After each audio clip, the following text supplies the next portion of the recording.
All right. Good evening, everybody. Stefan Molyneux from Free Domain. I hope you are having a good afternoon, evening, and you all going to carry the show tonight. I've had a day and a half. I'll tell the story maybe someday, but it has not been a fun day. So I will leave it to you to carry the show. Just drag me along like a hobo behind the pickup truck of some rude old Southern boys. Just pull me down. Pull me along. Well, pull me up. Hopefully, pull me up. Richard, what's on your mind? Hey, Stefan, how you doing, buddy? Not great. How you doing? Not great or great?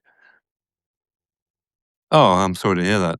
Appreciate that. But, philosophy marches on. What's on your mind? Yeah, I guess we're going to have to stop meeting like this. People are going to get the wrong idea, right? Anyway, so I've been thinking about the masculinity lately, and I was kind of thinking about like masculinity for younger men. You and I are both old guys by now, so I'm not sure if you're 60 yet, but you're 66, so 66 by 60 is 26. So You're not adding to the high quality of my day by assuming I'm 66. No, you were born in 66. So Oh, that born makes in it six. 66. Sorry, I thought you meant I Yeah. am 66. Yeah, I was born in 66. Yeah, okay. So I'm just saying we're both in in that age group, I guess. Anyway, I was just wondering about like your concern, or I have a concern for younger men's masculinity in today's society. And I was just wondering if you have any comments on that, ideas for helping younger men out in their, and I don't know, when you and I grew up, it was a little easier, I believe. But in today's world, I think that it's more difficult for young men to get a proper grasp on what it means to be a man. I just wonder if you have any comments on that. Not a good grasp on what it is to be a man. Yeah. Well, to be a man is composed of two things. Yeah. The fact that they are an acronym for PP is just by accident, but masculinity is defined by the ability to provide and the ability to protect. Yeah. Now, let's look at, say, a man in England, which is where I grew up. Are men allowed to protect their people, their children, their women, and their island in England? No, absolutely not. In fact, when the migrant gangs were raping, 250,000 British little girls, mostly white, some Sikh girls as well, when the men went to go and get their daughters back, what happened? Yeah, they were penalized instead. Yeah, they were arrested. So men are not allowed to protect. Yeah. That's when you have open borders, and I don't care particularly about borders. I'm a voluntarist. But when you have socialized medicine and a welfare state, and you can see the Leering Center's fraud, was it J.D. Vance said today that the U.S. government doesn't even bother prosecuting if it's less than $1.5 million a year, which turns that Gowan song about criminals kind of on its head. So men are forbidden from protecting their countries. When I was doing a documentary, which people should check out, it's still very relevant, called Sunset of the Golden State, which was about, tilt on the camera here, but it was about California. And there were people, I think they were called, I can't remember, the Minutemen or something like that.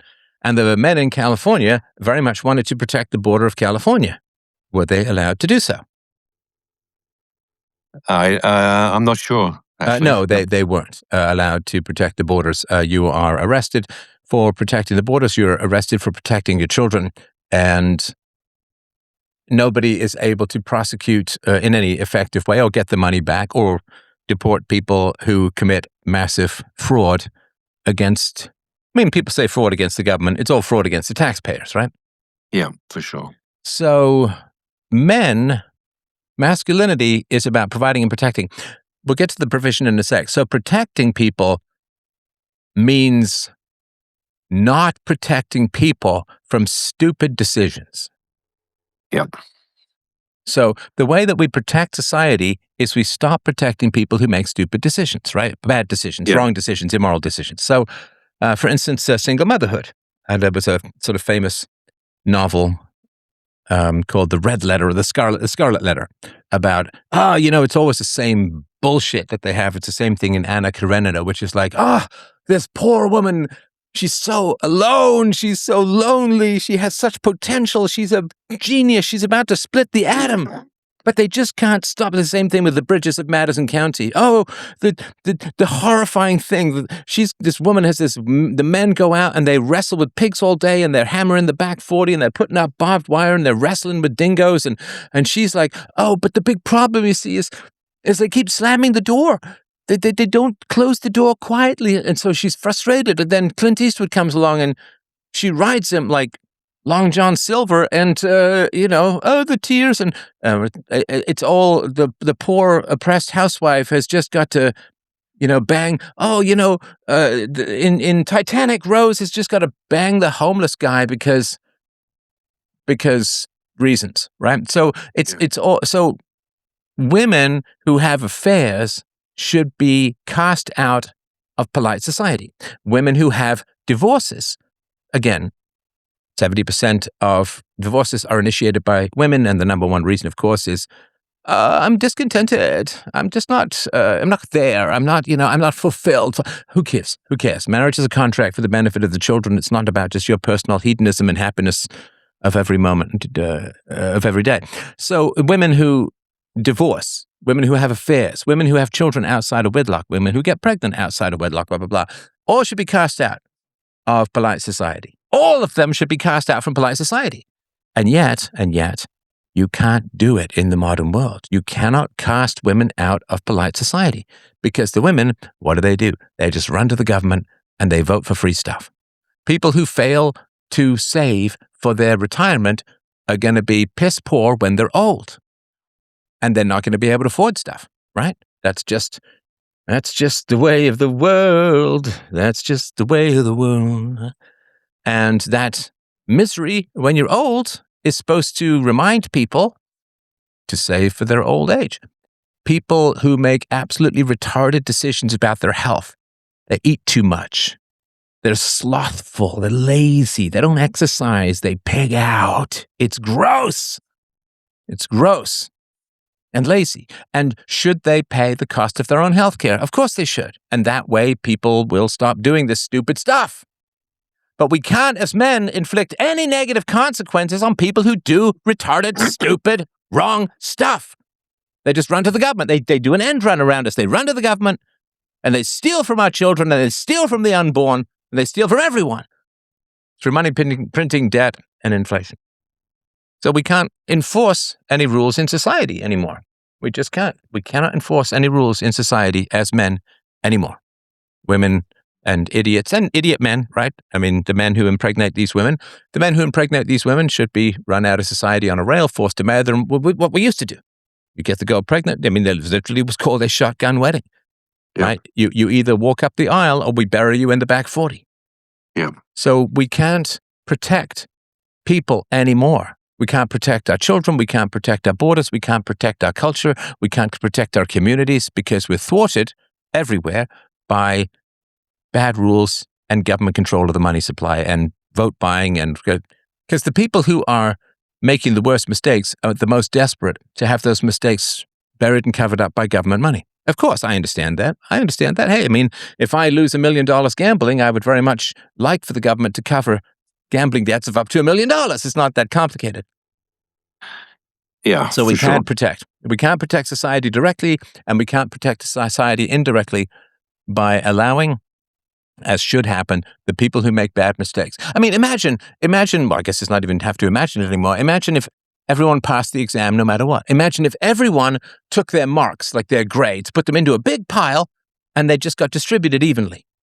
You'd end up with no grades. I used to call it Marxism. I wrote this, believe it or not, I wrote this article for the Glendon newspaper when I was like 20 or so, maybe 21, called Marxism, M-A-R-X-I-S-M, right? Sorry, M-A-R-C-K-S-I-S-M, Marx.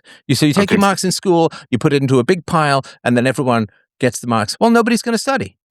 Yeah. So you're not going to end up with any marks to distribute. It's the same thing with, of course, labor and resources and entrepreneurship and creativity and creation of jobs and value and so on. So we can't. Everyone gets the grades, everyone gets the money, everyone gets the approval, everyone gets the jobs. People who are lazy and don't work hard just get government jobs, or they get union jobs that are protected by government enforced monopolies, and you can't do strike breakers, you can't have scabs. So we can't enforce any rules in society anymore. And when men can't enforce rules in society, they get depressed, because that's kind of our gig, that's kind of our job, is to be the enforcers of rational Sharia. The Sharia enforcers in various places. I'm not saying that, I'm obviously not a big fan of Sharia law, but men can't be enforcers, and men traditionally have been the enforcers. That's protection. Provision, we can't provide. I mean, white males, what can white males do to provide? I wrote this, Elon Musk actually replied to this with WTF, but I wrote, fantastic how white British males fought a terrible air war in order to ensure that their grandchildren would be barred from joining the Royal Air Force, right? Because there's this sort of, it's a semi-scandal that the RAF or the British Air Services are not accepting white males and so on. And so you can't get a job. There's special set-asides, loans for immigrants. There's jobs set aside for immigrants. You can't, there's not been, in certain magazines, there's been no white male short story writer that's been accepted for 20, 30 years. Like, I couldn't figure out. I'm a great novelist. Can't get any novels published. I didn't realize it's because my name is pretty white and Anglo, and my topics were white and Anglo. So you can't get jobs, you can't get loans, houses are too expensive, you can't provide, and you can't compete with the government. There's this kind of old myth or cliche that if you're dating a really Christian woman, it's tough to compete with Jesus, because Jesus is perfect and you're just a dude, right? And so you can always have a relationship with Jesus, and Jesus will always outcompete you because he's, perfect. Jesus is perfect and man is not. So it's the same thing. The government is more reliable than a provider, because the government will give you oodles of blood-soaked, money-printed, extracted Aztec style from the beating hearts of future children money in return for what? What do you have to do? Don't oppose the government and go and vote every 2 to 4 years. That's it. Yeah. Got an hour. Hey, you know what? You don't even have to vote. The left will just vote for you. Just do it, right? Right. And so you've got to do virtually nothing. But if you want to get a man to provide for you, well, you've got to work hard. You've got to stay in shape. You've got to raise his kids. You've got to run his household. You've got to, all these kinds of things, right? So you can just run to the government. And men are being bypassed by women running to the government. Now, of course, women are being bypassed by men running to porn and video games. That's, topic for perhaps the femininity side of things. And I sympathize with that as well. Men are chopped beyond belief these days, like chopped liver. So you can't compete with the government because you can't provide as well as the government. You can't compete because the jobs are going to non-whites, non-males, you name it, as are the university places and all that kind of stuff, even though there's been some pushback on affirmative action or racist and sexist hiring quotas is the accurate, but they call it affirmative action because the word affirmative is good and the word action is good, because affirmative is better than non-affirmative and action is better than non-action. But the reality is it's sexist and racist quotas that exclude white males in particular. The elites hate white males because, especially white Christian males, the natural enemies of communism. So men can't provide and men can't protect. So what the fuck are we supposed to do? What are men supposed to do other than get depressed and play a lot of video games and, because men aren't allowed to rise up. So anyway, that's my sort of thoughts, but I'm happy to hear what's on your mind. Yeah, thanks a lot. I mean, yeah, absolutely. I think part of it is to do with in society nowadays, we're being taught to be very, very, very risk averse, and that flies in the face of I think of when I was growing up as a young man. Yeah, I was very, very non-risk averse. You know what I mean? It's similar to yourself. You've revealed your teenage years again, and you take chances all the time, every day as a young man. You go out there. My friends and I used to cross trestle bridges. Yeah, exactly. A quarter mile wide and 500 feet off a rock bed. It was insane, and I almost died once or twice doing that stupid stuff. But that's what young men do. That's what we're supposed to do to some degree. Yeah. Yeah, totally. And that was my experience as well. I mean, this was before parkour became a sport, but I would be like leaping from building to building, climbing up. I remember one time with a buddy of mine, we were just teenagers. We climbed up on top of the town hall. There was a 3-face big clock on the top, and we decided to change the time on each face. So we figured out a way to climb on this, and that was kind of like run of the mill. That wasn't anything out of the special for our life. I can't imagine anybody getting away with that these days. I mean, like, the whole society would be up in arms about something like that. And that was just like normal everyday life, like climbing, getting into risky, taking chances, but not like anything crazy. But it feels to me that that's been stolen away from young men today. And it feels tragic to me because what are young men supposed to do with their lives if they can't experience that? Well, you are supposed to push the boundaries to be able to better understand risk, and there are casualties along the way. I mean, I remember when I was growing up in Don Mills, there was a guy who had also done this stupid trestle bridge or played with trains or something like that, which, I'm not recommending it. I think it's a bridge too far. Don't do that. But he lost his legs. He was all down to the hips, and that was it. The guy, bro, was in a wheelchair with great shoulders and biceps. Yeah. But it is because, of course, females, and none of this is a criticism of females at all. It's just an observation. I absolutely love women, but females are extraordinarily risk averse, and they should be, because their investment in offspring is much higher than a man, so they have to be more risk averse. And children, babies and toddlers are death magnets, and this is why women are kind of half obsessed with tidiness and cleanliness, is because germs, bacteria, and rats hiding in the rubble would take out children on a regular basis. And so women are extremely risk averse, and that is fantastic when we're babies and toddlers. And then, traditionally the age of sort of 6 to 7, children, in particular boys, are supposed to transition from the world of women to the world of men. And then you're supposed to embrace risk and learn how to deal with risk. But men are not allowed to risk anything anymore. It is all run by this hyper-feminized, bubble wrap everyone, paranoid, helicopter feminized government, and feminized Christianity as well. Yeah, for sure. And so you are only allowed to take simulated risks. It's why there's a lot of, it's obviously video games and so on as well, but why are kids home all the time? Because women don't want the kids out where they don't know where they are. And then part of that is, of course, diversity lowers social trust and all that kind of stuff. And I can certainly understand why parents in England might want to keep their daughters home in certain neighborhoods and so on. But it's and of course what happens is you have to have the Aristotelian mean between risk and security. If you have too much security, you get frightened and you don't learn how to manage risk, and your civilization will fail. If you have too much risk, then you get damaged and the investment in raising you goes out the window, you get killed.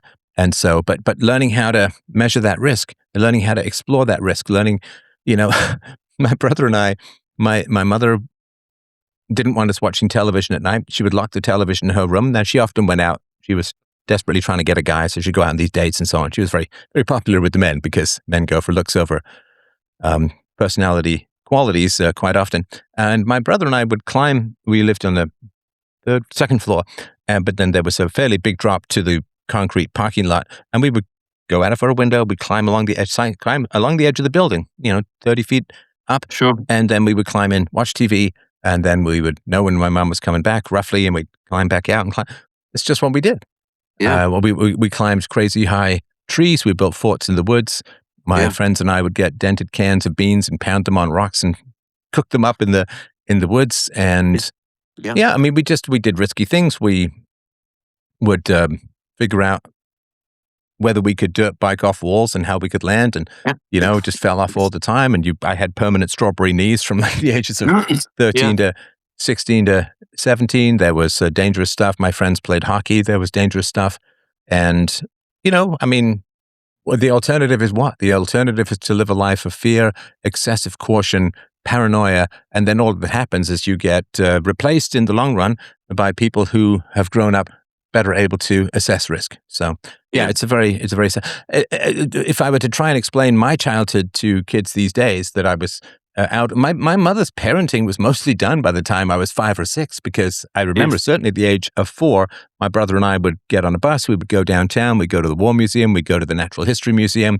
We'd roam around Trafalgar Square. We'd feed the pigeons, and we would be out all day, and just the two of us, and sometimes with some friends. And I would come home from school, and I would go out, and I would come home. My mom had this big cowbell. She'd ring, like calling the cows in for the fields. Ding, ding. She would ring, and we'd come back home. The most dangerous aspect of my childhood was my mother's German cooking.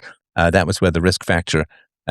You can cross this trestle bridge with a giant locomotive that could come at any time, or you could attempt to chew through your mother's black pudding. And what she would affectionately call cookies, which were actually just nunchuck doorstops or coasters for beer steins or something like that. So that was really the most dangerous thing around, and probably that which had the longest term consequences for me. But yeah, it's just not. It's not the same level of risk, because what happens, of course, is that before the media did all of this stuff, there'd be a bunch of kids around. And every now and then, some kid would get injured. I remember there was a kid in my boarding school. Oh man, it was brutal. He tried to do a flip into the pool. He hit his head, and he just was underwater for a while, and then floated up. And by the time they realized what was going on, and I vividly, I was 6 years old. I remember them, running out with him, carrying him. His limbs were flopping, and he unfortunately ended up with brain damage. So he could barely talk, and so on. But there were like 500 kids in the school. That happened once. I was only there for a couple of years. And terrible though that is, of course, what happens now? So what happened then is people would say, oh, what happened? It's like, oh, everyone's fine. Oh, this one kid got injured and so on. But now the media, of course, kid injured in school pool. And now it's, oh my God, it becomes, I'm sure that was the only injury of that kind that happened in that school in any 10-year period. So it's 5,000 kids, one, like a tiny shred of a percentage of all of that. And the alternative is to not have the kids play, to not have the kids swim, right? It's like, oh, I don't want you to go out because it's dangerous out there. It's like it's dangerous on the couch because your kid's turning into a spina bifida scoliosis question mark with terrible posture, and they're not getting any sun, they're not getting any exercise, they're not going out there, not learning social skills, they're not learning negotiation skills, they're not learning how to talk to girls, they're not going out doing stupid things and learning how to manage risk. They're just sitting there, pew, pew, pew, the whole time. It's not safe for children to be home all the time. It's dangerous to have them out. It's less dangerous to have them out than to have them in. But of course, because the media is like doom, doom, disaster, disaster, because we respond much more to the negative than to the positive. So everyone keeps their kids home, don't have them play around, and it is it raises very anxious kids who don't know how to assess risk, and then they become leftists. Anyway, sorry, go ahead. No, absolutely. I mean, I was fortunate in my secondary school. I guess it's called high school over here. It was an all-boys school, and I look back on that, and I'm so grateful for that, because it was just like, it was magical in some ways, because we would talk about girls, just a bunch of guys talking about girls, boys talking about girls, and it was wonderful because they were such a mystery to us, and we would just be like, like just completely mystified by like, how do you talk to a girl, and what is a girl? It was like a beautiful thing, and and we're just surrounded by testosterone, right? In the school, and we grew up, and there was fights breaking out, and we were figuring things out between ourselves, and then when you come out of that, you have a sort of a somewhat of a kind of a solid identity to what it means to be a guy, and then the whole mystery of women is beautiful, right? Because now you're going out into the world, and you're kind of going, oh, there's these creatures out there that are completely different from us, but they're beautiful as well. And but that's all gone. I feel like that's completely, that there was sort of an innocent aspect to it, and that's completely disappeared, I think, and it's so tragic. Yeah. And that's by design. I mean, my boarding school was male and female, but the females were like, they might as well have been in an alternate dimension. We almost never got to see them. And I remember being girl crazy, even at sort of 6, 7, and 8 years old. I was just girl crazy and couldn't wait to grow up to date and all of that. And it was a fantastic, everything is driven by depopulation, in my view. Like, it's really hard to understand the world without understanding IQ and without understanding the drive to depopulate. So the way that we could do a whole show on this, so I'll just keep this brief, of course, and we'll get to more callers. I appreciate everyone who's lined up. But depopulation, particularly of Christian whites, is just the thing. The white population have gone from a third to in the single-digit percentage, and only 2% of the world's population are white women of childbearing age. I mean, it's fucking awful. It's fucking awful. And it's awful not fucking. So, yeah, so what do you do? Well, you just try and find ways to turn men against women and women against men, and you hamstring men from being attracted to women and approaching women. I don't know if you remember this elevator gate. This is elevator gate. This was a woman who, God, it was in 2011 or something like that. She was complaining about some guy who hit on her in an elevator, and hit on her sounds like, I remember when I was a kid, like, what do you mean hit on her? What is that? What is he, a caveman? Dunk, back to the cave, lady. But it was some woman who was like, it was creepy. There was the word creepy, right? Creepy just refers to a woman who's insulted because a man thinks he's looked matched with her or he's status matched with her. So it is a classist concept in the sort of class of a higher to lower level of perceived self-attractiveness. Women get insulted if a less attractive man dares to approach them, and so they call him creepy, that old HR thing. The woman's like, hey, how's it going, Susan? It's like, if it's not an attractive guy, HR, right? And if it is an attractive guy, it's like, oh, tee. So yeah, what they do is they say that men who approach you are terrible. It's bad. It's wrong. And I remember this happened, back before I was suppressed on X. I used to post things like men literally believing that you could go to jail for talking to a woman at a coffee shop. Like, they literally have, it's the Me Too stuff plus this elevator gate stuff. And I remember the whole atheist movement just cracked up over that, because Richard Dawkins says, so he made a pass at you, and made a pass, it makes a lot more sense than hit on, which sounds aggressive. Richard Dawkins says, so the guy made a pass at you in an elevator. I mean, it literally is 10 seconds from the door opening. There's tons of people all around. He's not got a knife. He just showed some romantic or potential romantic interest to you in an elevator. Yeah. This literally shaking stuff, like, I was so scared. I was literally shaking. I mean, I don't think any of that's true. It's just a way for crazy people to get attention. And I posted this on X today. Like, I've yet to meet any social group. I mean, I have a social group, but I'm talking about sort of some sort of public group or organization. I've yet to meet any social group that can successfully resist that level of trolling. Like, that level of, they call it splitting, where you go in and you just polarize people like crazy. It generally tends to be an attribute of sociopaths. They're experts at splitting, at dividing and creating opposition and hostility within a community. So Richard Dawkins was like, come on, because Richard Dawkins and people like him, Dickie D, right? They grew up, and Ann Coulter has a memorable phrase about this, when any high school girl knew how to give a guy a slap and put him in his place, or just put him in his place. Like, the high school girls could handle a guy who was coming at them, who they weren't interested in. But now you get this literally shaking stuff, and my heart is pounding, and I am so terrified, and that's just, to me, that's just hysteria.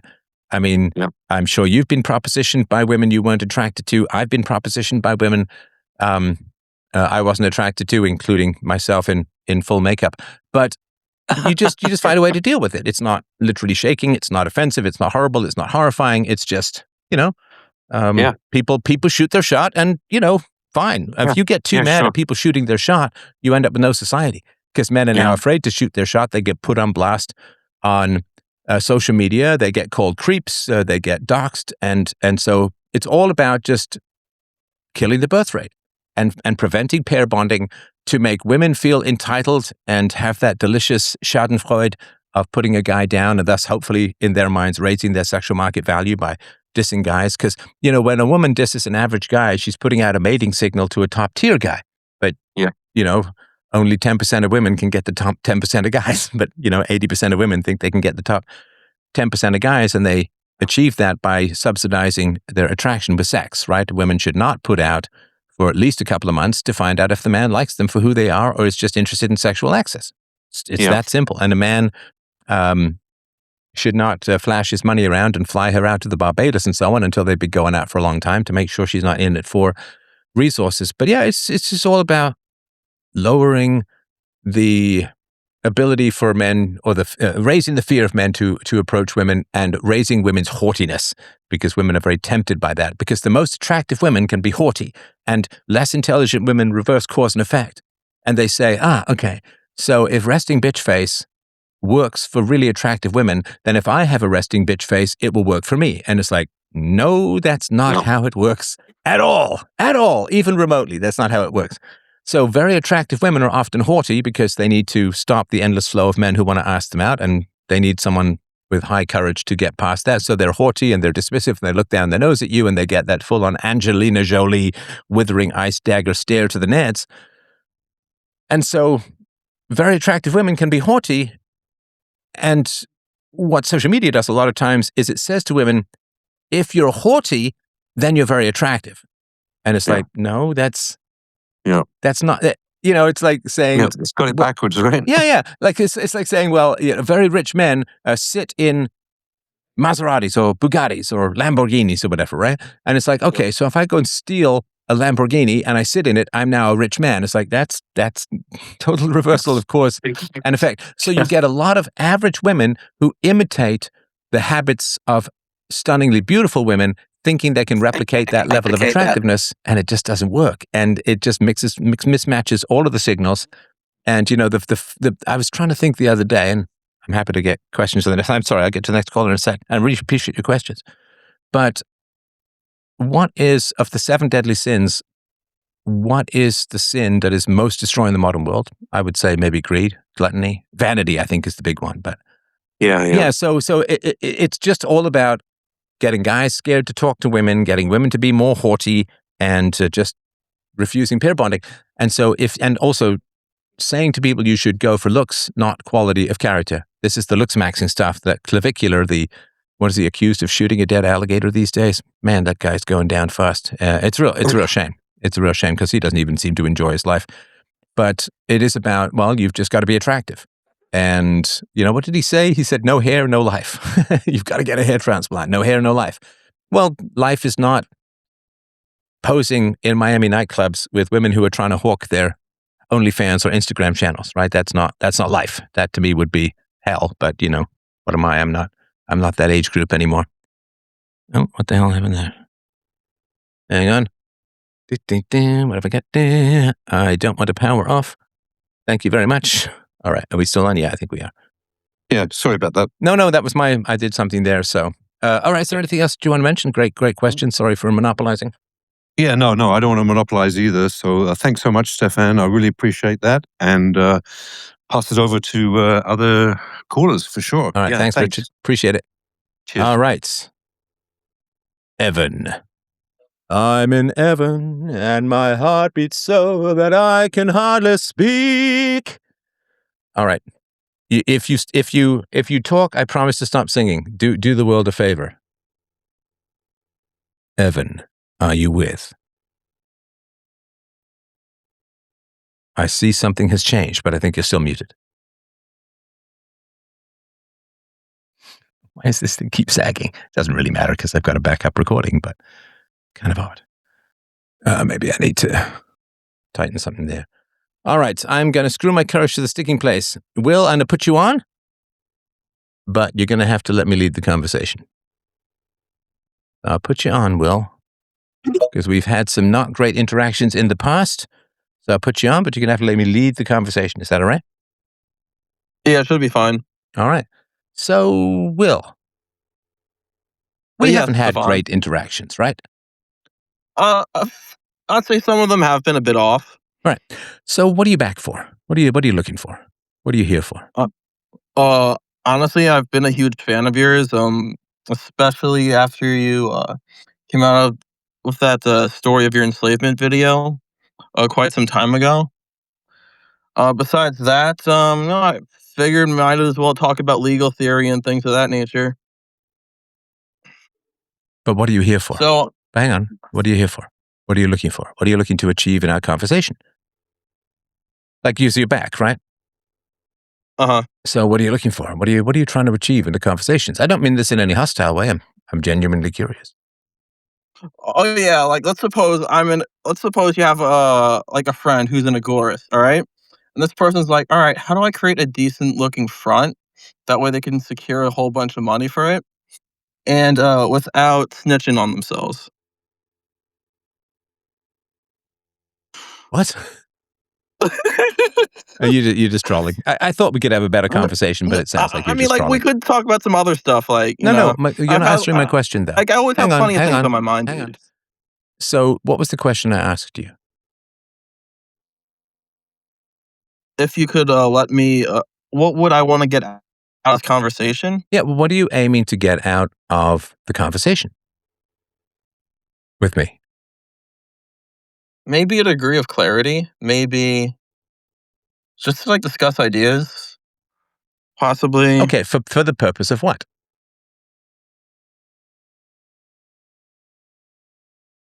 I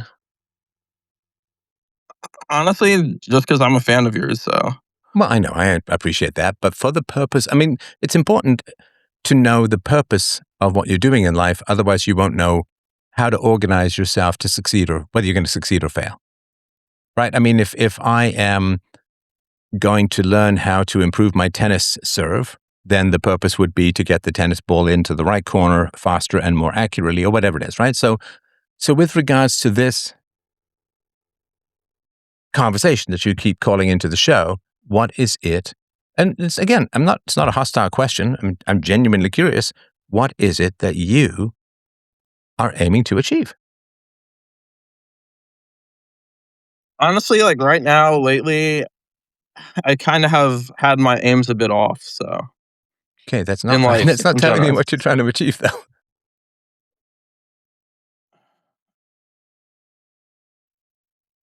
to be honest with you, I didn't really have like a specific thing in mind in terms Okay, of what I would want to achieve, and I like with this appreciate that conversation. honesty. I appreciate that honesty. So, would you like any coaching because you want to get clarity? And I assume at least one of the things you want to get clarity on is how to have better communications in your life, which we all need work on. I need it. You need it. I think the audience needs it too.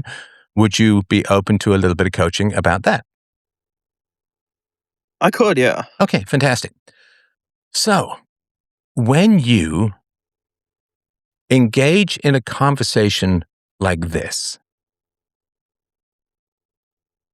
one of the things to think of is how can what I'm doing have the greatest benefit to the world? Because if it's all about your needs, I'm going to say you're some big selfish guy because we all have selfish elements. So I'm not trying to sort of say that. But if it's all about your needs, right, then one of the problems you're going to face is that your needs don't necessarily benefit other people. And so one of the things I think that's important, and I try and think about this myself, so I say this with all humility, and it's something I'm still working on myself and probably will be until 4 days after I'm dead. But one of the things that I try to work on is how can what it is that I'm doing add the most benefit to the world as a whole? And so if you want to call into this show, which I appreciate, my suggestion would be to say, what are the best questions and what's the best way of interacting so that I can produce the greatest value to the world? Because this is a conversation between you and I in the world, if that makes sense. And thinking about what you can do that's the best for the world is, I think, the best way to organize how you approach public conversations, if that makes sense. Like when I'm in a debate, my goal is not to win or to look smart or to look good. My goal is to put forward arguments that I think would be the best thing for the world as a whole, if that makes sense. And so if you were to try and approach it that way and say, okay, well, I get to talk to Steph. He's a, pretty decent philosopher. I get to talk to Steph. And what would be A, the questions, and B, the style of interaction that would be the best for the world as a whole? If you were to take that approach, what questions or what approach do you think you would take? I hear what you're saying, but honestly, if let's say I wanted to achieve what I would think of as best for the world that I could possibly offer, honestly, I'm not rich enough to like really achieve that in like anytime soon. So No, that's no, not no. something like I Sorry. could immediately work on. Sorry, I don't know what that means. In this conversation. In this specific conversation, honestly, I like just through words alone, I don't really see myself as really improving the world that greatly. Okay. So if you can't think of questions or comments that will improve the world, then Actually, I could. hang My on, bad. hang on. I'm just going with what you said. So if you can't think of questions or comments that would improve the world, why would you want to impose a conversation on the world that can't improve the world, if that makes sense? I would say if I could somehow influence legislatures No, or no, no, like no, people no. that This, write laws, that hang on. No, nothing to do with legislatures. This conversation. honestly, I with this conversation alone, I do not see myself really fixing the world. So, Okay. So what did I say? Fixing the world, or what else did I say? uh, I don't think you specifically said fixing the world, but like have like the best outcome for the world. Well, to help the world. Yeah, Okay, so you can't think of a way to approach this conversation that would help the world. I mean, I can kind of think about different perspectives and different ways of like looking at philosophies for what I may or may not think of advantageous for an individual who would be listening in. Okay, good. So if you were to think about a way to approach the conversation and questions that you could come up with that would be the most beneficial to the world, what would that be? I would say, honestly, it would be Okay, kind of the please stop opposite of saying what the you. word honestly every time you speak. All Otherwise, right, it sounds like you're all being right. My dishonest bad. every other time. My bad. My bad, dude. So I would say being a bit selfish isn't bad. Focus on what you can do. So that's what I would look at it as. Being a bit selfish is not that bad. Focus on what you can do. Yeah, like honestly, Hang enjoy on, do you life. think that generalized a statement is helpful to people? Does it give them something they can actually do? It might put them better in the zone of give them a degree of serenity rather than to worry about other areas in life where their mind might be wandering. Okay, that's very generic, right? But it's still specific. So the mind tends to like more what you would call. I was talking to a psychologist some time ago, a few days ago, actually like yesterday, and this person specifically said the mind likes vagueness.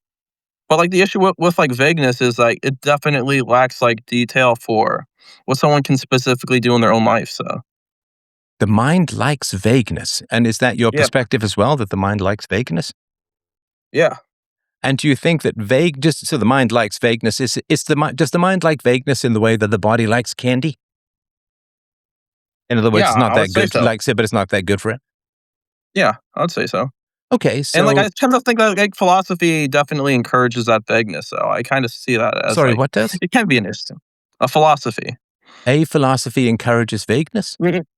Um, I'd say philosophies in general tend to look at the world through like very like vague lenses in terms of generalizations. So Okay, yeah, do you think that generalizations are vague? of course. But it's like let's say if someone says, "All right, well, I found out how to solve blank problem on blank thing I was working on." Yes, that could be many different things, but that's gonna require like very specific like context as opposed to let's say if someone just thinks about random moral ideas outside of their own control about how the world should work. Okay, so let me ask you this from the ground up, because I mean, I don't know what generalizations or vague means. All generalizations, men are taller than women. I mean, I don't know, that's just a generalization. So let me ask you this. How do you know the difference between truth and falsehood? Evidence and logic sometimes. Okay, reason and evidence, right? Now, is reason and evidence our best way to differentiate between truth and falsehood? Pretty much, yeah. Okay, so if reason and evidence is our best way to tell truth from falsehood, then if reason and evidence support a particular proposition, therefore it's true, is that vague or is that accurate? Oh, my bad. Your mic kind of like glitched out a few words ago. If Sure. yeah, Can you hear me all right? yeah, I can hear you now. Okay.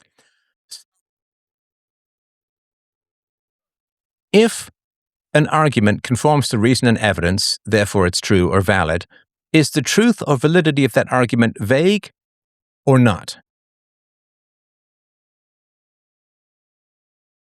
Not. Okay, so our best way of differentiating truth from falsehood still remains vague.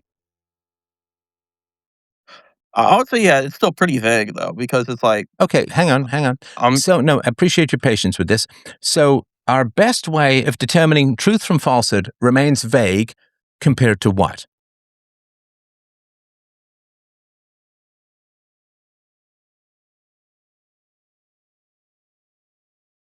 Right. So, and what I'm asking is, if you say to me, "Where's the town of Bobsville?" and I say it's somewhere in that direction, that's vague, right?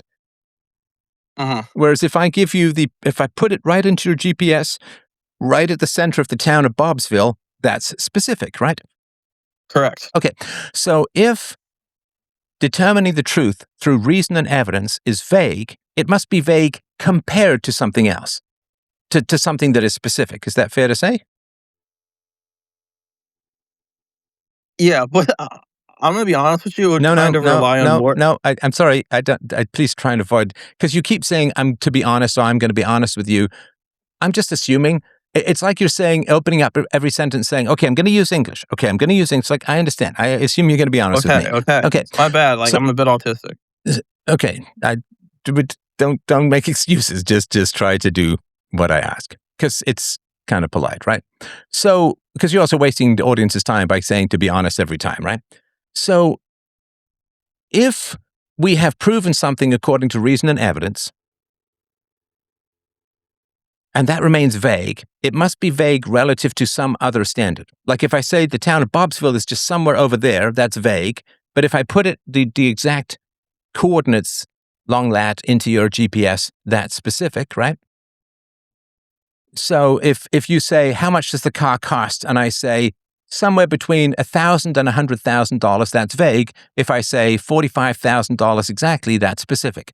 So if reason and evidence are vague, they must be vague relative to some more precise standard. And I'm just asking or wondering what that more precise standard is, because you said that's the best one. But if it's the best one, it can't be vague, because vague would be relevant relative to something that's more specific. So what's that other standard that is more specific than reason and evidence? Having a degree of gnosis as well. Besides that, Sorry, having a degree of what? gnosis, like some Gnosis? secret hidden knowledge. Oh, Yeah, GNOSIS. yeah. Okay, so having a degree of gnosis or hidden knowledge. On And what top does of that, hidden knowledge mean? knowledge that might not be as obviously available to most No, people with you're their just own saying the word senses. hidden. You're just giving me synonyms for hidden. What is the methodology by which hidden knowledge is achieved? Clairvoyance, a degree that connection to Pistis Sophia. Okay, fantastic. So So mind reading. not necessarily just mind reading. That's No, but telepathy, it could include mind which is a reading, form right? of Hang on. gnosis. It could include Yes, mind reading, like right? empathy would be. Yes, empathy would also be a form of mind reading. I mean, in that No, category. no. Empathy Yeah, is it not a is. form of mind reading. Yeah, Empathy it is is. Like real simply. empathy is. I'm sorry? Real empathy is like without mind reading. There's no empathy. I mean, like you actually can't physically feel how this other person feels. So Well, you can to some degree with mirror neurons. Okay, let me ask you this. If a dog has its hair up and it's not wagging and it's hunched down and it's glaring at you and it's growling, do you understand that the dog is hostile? Yeah, or at least scared or angry or upset. It's not happy, right? Now, Yeah, is that because you are reading the dog's mind or observing the body language? observing the body language. Okay, so you understand how the dog feels by observing the body language, not by reading the mind of the bird, right? Of the dog, sorry, of the Correct. dog, by not, you're not reading the mind of the dog. So we can have empathy without mind reading. Is that fair to say? I'm not saying always, but we can have empathy without mind reading. A degree of it, I would say, Sure. but it's not perfect. Okay. So are you able to read, do you have this level of empathy that you're able to read people's minds? Sometimes I do. It's kind of interesting. I was thinking about someone, and eventually that person texted me within that next 5 minutes. And I Fantastic. haven't like Okay, that's cool. I think that's very cool because if you have a standard of mind reading, then I've always been completely fascinated by this. And I say this without a word of irony. I remember trying to perform telekinesis when I was a kid and a teen. And so if you have the ability to read minds, and I say this without a word of lie, I'm incredibly fascinated. Okay, so I have written down a number. I have written down a number, and I'm thinking of that number. And if you could tell me what that number is, I would be genuinely thrilled. all right, 32. That is incorrect. Do you want to try? I'll give you a couple of tries. All right, 3. No,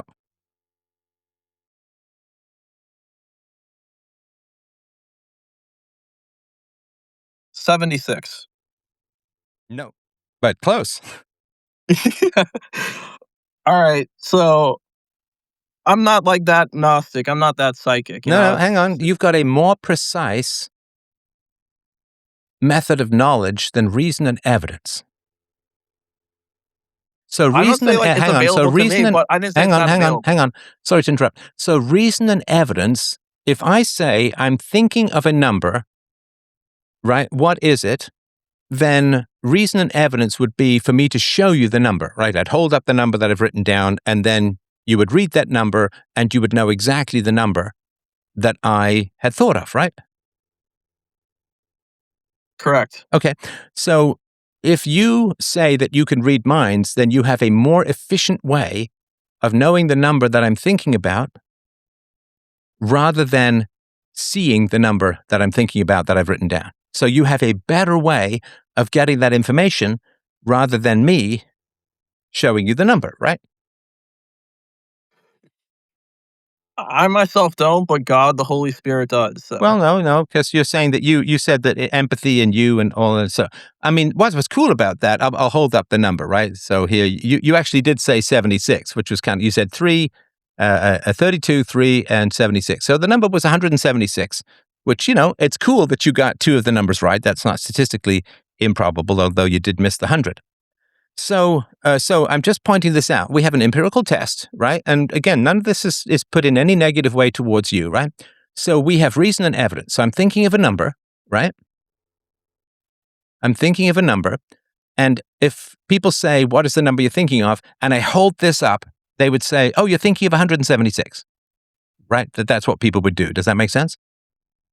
Correct, sir. Now, you're saying you have that's too vague, that you have a more specific way of knowing the number that I'm thinking of. You have a better way, because this is vague. Me holding up this, saying 176, that's too vague.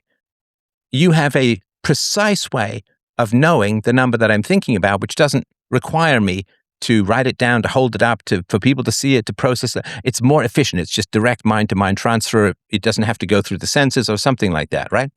However, Well, hang on. However, it is not more efficient, right? So you're saying reason and evidence is not specific, but Gnosticism is a mind-to-mind transmission, and we put that to the test, which is what we would do to find out if something is true or not.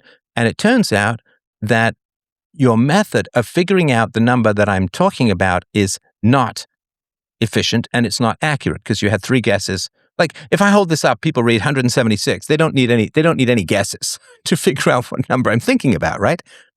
And so you have a theory that you have a way of getting more specific knowledge than reason and evidence. We just put that theory to the test and it fails, right? Would that make sense? Well, I said reason, evidence plus that. So it's like, Well, you said you had the ability, or there was the ability to read minds, and that's what empathy was.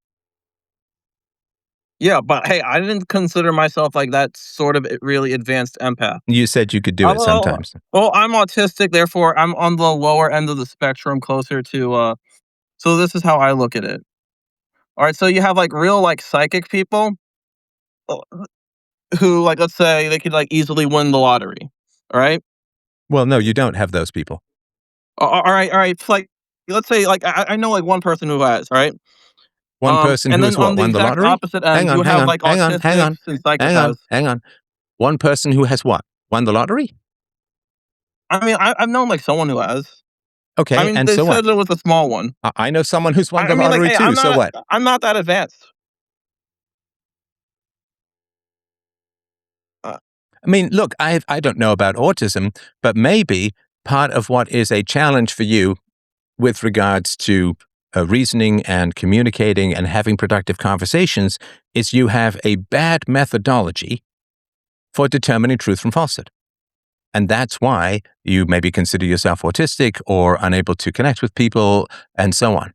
Because if I go to a science conference, a physics conference, and I start putting chicken bones and drawing pentagrams and trying to figure out the answers to scientific problems by praying to Beelzebub, you can understand that the scientists wouldn't have much in common with me, right? yeah, definitely, dude. Right. But I'm not saying that they're. Sorry, go ahead. Yeah, but it doesn't mean that like you can't like work on that. There's no methodology to become more spiritually advanced. Like such. I'll give you certain examples on how that could happen. My body count's a bit high, so that's definitely a flaw. So virgins, their souls are much more valuable than that of a fornicator, and this is why I would say a fornication is bad rather than, let's say, trying to rather than any like moral standpoint. So besides that, on my phone's about to die. I see. So Yeah, I mean, so you're saying you're both autistic and a playboy. uh, Like you sleep with a lot of most of them women have and been you're from like autistic. huh? You sleep with a lot of women and you're autistic. Yeah, yeah. Okay. I'm gonna be honest with you. I wasn't in incel for quite a while. Hmm. And then you found, like, did the Holy Spirit lead you to a lot of women or? No, no, no, no, no. What did that was a friend at a libertarian organization showed me skipthegames.com and said that if I just ask women like on this website, how much for your time and leave out all the details, like I could find women. Great. Sorry, I'm sorry, don't mean to laugh. How much for your time? That's what you asked women, so you slept with prostitutes. Well, first of all, if they're not a nun, they're a whore. In terms of legal theory, I was gonna like If make they're another not, hang on, statement. With hang on. Okay, so what your statement is, if women aren't nuns, they're whores. Is that right? yeah, if they're not nuns, then they're Okay, whores. Yeah, hang on. So was your mother a nun? my mom's a virgin. Okay. Well, you know what? That will be the last time we chat. That is very interesting. No, That is very interesting. All right. Okay. So, you know what? I give it a shot. And I think it's really important to, to listen to people, their standards of truth, and to try and test them and so on, right? All right. Evan, are you back? Are you back? My mother's a virgin. Fantastic. It's a shame, really, because, you can have productive Check. conversations. Hello. You can hear me? Yeah. Oh, good, because last time it wasn't working. I'll be honest, that was hard to listen to. Steph, I don't know what was going on with him, but No, hang on. I mean, that's interesting. That's interesting, and I have no objection to that. Tell me why Why was that hard to listen to? And I'm not saying you're wrong. I just want to make sure I understand it. Okay. Well, I appreciate you asking that. I mean, I'm happy to clarify. I have a real question No, that no, I'd but like get to your ask you. question. I promise. I'm just curious why Okay. that was hard to listen to. Oh, because it just, he didn't seem very serious, and I can tell that you're a highly intelligent person and you have a lot to say, and it just seems like you're entertaining someone who I would say isn't really worth your time personally. No offense to Will if he's still in the chat, but that was not. I mean, he's talking about clairvoyance and saying his mother's a virgin. That just seemed Well, the very mother's the virgin was towards the end. Do you know that most people believe in some sort of psychic phenomenon, right? Yeah, well, even I do to a degree, but Ah, ha! you got me. Okay, that's fine. We'll get your question. I bookmarked it. Okay, what Okay. psychic phenomenon do you believe in? Well, I'm a Christian, so obviously I believe in like the Holy Spirit, the Trinity, God, and to a degree I believe in, miracles, but I don't believe that the average person can tap into a psychic phenomenon and unveil esoteric hidden knowledge, if you know what I'm saying, outside of I never know overdosing on what people are saying ayahuasca. when they talk about esoteric hidden knowledge. Do you know why? Why? Because it's hidden. That's right, yeah. It's like that old joke about, it was from the Oscars from many years ago. I remember two jokes from the Oscars. One was, Eat, Drink, Man, Woman was the name of a movie, and somebody said, Eat, Drink, Man, Woman is actually how Arnold Schwarzenegger asked the girl out. Eat, drink, man, woman. And the other one was, there was a movie, Crouching Tiger, Hidden Dragon, and he's like, yeah, I went to go see the movie, Crouching Tiger, Hidden Dragon. No tigers, no dragons. And then I realized, because they're crouching and they're hidden. It's like, so when people say esoteric hidden knowledge, if you know what I mean, I'm like, I really don't, because it's hidden and it's esoteric. Because it's So hidden. what do you mean? Right, right. No, what do you mean by esoteric hidden knowledge? Me. Well, that's the thing. I don't know because it's hidden, but people are always talking about You having. used the phrase. You have to Typically, know when what it means. typically when I talk about esoteric hidden knowledge, I'm referring to people who speak about tarot cards interacting with entities and interdimensional entities Well, and but demons no, that's and not esoteric hidden knowledge. You're a Christian, aren't you? yes. That's freaking demonology. That's witchcraft. That's sorcery. That's evil. Am I wrong? No, I don't think so, but I think there's a difference between people who really interact with demons and then other people who get really high, masturbate, and then think they've interacted with demons when really they're What? just lazy. Okay, hang on. You just talked about people getting high and masturbating? Yeah, well, the thing is, there is a sect of there's a type of people. This isn't my question. There's a type of people who they do a lot of drugs. I used to play in a metal band when I was young, and they would talk to me about like these hidden revelations they had from demons. And then a week later, I would realize, bro, you just got really high, and you like thought that you saw something. That's very different than like interacting with interdimensional entities. It's just Where does the people. masturbation come in? That just seems like such a non That's just sequitur. yeah, it's a non sequitur. I was just being facetious and silly. Okay. It So wasn't that's a really little confusing, right? it wasn't a relevant term. I apologize. I probably shouldn't have. It's fine. I mean, I guess I'm not, I'm not, I'm not too offended by people who work on their tennis elbow going to the spank bank, but all right. So, you believe in vague, esoteric, hidden, whatever that can't be defined, right? But I don't believe most people would have access to that knowledge. I think, you know what I mean? Okay. Who has access to that knowledge? Probably some billionaires that I'll never meet. You can buy that knowledge? No, but So I it's not think that esoteric or hidden. It's just kind of pricey. yeah, actually, I think that that's probably accurate. I think that people who have a lot of money probably interact with these crazy Okay. You're ceremonies not, and I mean, you're not being very serious, right? I mean, this isn't really my question. I had a much better question, and Okay. this isn't really Like what I want I to talk know from about. your tone that you don't have a good question.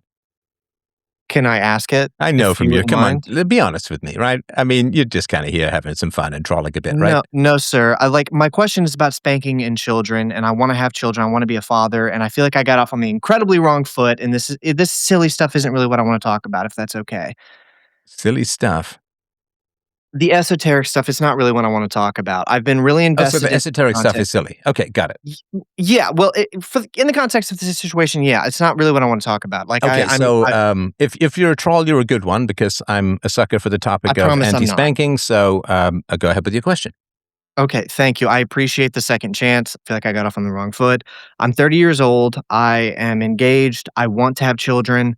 As I said, I'm a Christian. I grew up in a pro spanking household. I was spanked growing up. I was watching your debate with Malcolm earlier today. Promise I'm not a troll. I swear to God. I met my fiance and we had some conversations. She's very anti spanking. That got me on the anti spanking train. I was like, okay, am I wrong? Started doing some research. I looked up some stuff. And I found you through some other people that I like listened to, I looked up to, and I'm very right wing, conservative, anti open borders, that kind of thing. And that also led me to finding you. But really, what I want to talk about is the spanking because now I've come around to being more anti spanking because of your material, mainly Peaceful Parenting, which I've been reading, which I hope that alone is proof enough that I'm not a troll. But in that, my main question was in that debate between Brother Malcolm and you that I think you did more recently. You talked about like a more a vision for the future where people were less violent, very, I guess you would call it libertarian. And my major question was hearing about your view of our future and humanity. It seemed to me that you don't believe that violence is inherent to the human condition. As in, if a child is not exposed to violence as a child, they won't choose violence as a means to attain what they want if they're not exposed to violence. And I wrestle with this. I'm not saying that you're wrong, and I'm not trying to like argue with you, but I wrestle with this because I've seen men and women, I've been friends with them who were not exposed to violence as children at all, be incredibly entitled, greedy, and selfish, and very willing to resort to violence to get what they want. And so, what I would ask is my main question is do you think that there is any part of a willingness to resort to violence that is inherent to the human condition outside of being exposed to it as a child? Okay, I'm done. That's it. That's a great question. Can you tell me a little bit about the data that you're pulling from the people that you know who are willing, very willing, in fact, eager to use violence, but who were never exposed to any violence as children? And tell me what sort of violence have they enacted and like what sort of levels are we talking about here? Okay, good question. And I will admit it's anecdotal. It's No, no, not I know it's what not anecdotal data. means. Of course, when you say I've known a few people, I know that's anecdotal. But yeah, just so what sort of violence have they done? Okay, so I was friends with a couple of people, growing up. I was very, I guess you would call alternative. I was very into metal music. I was into that kind of scene.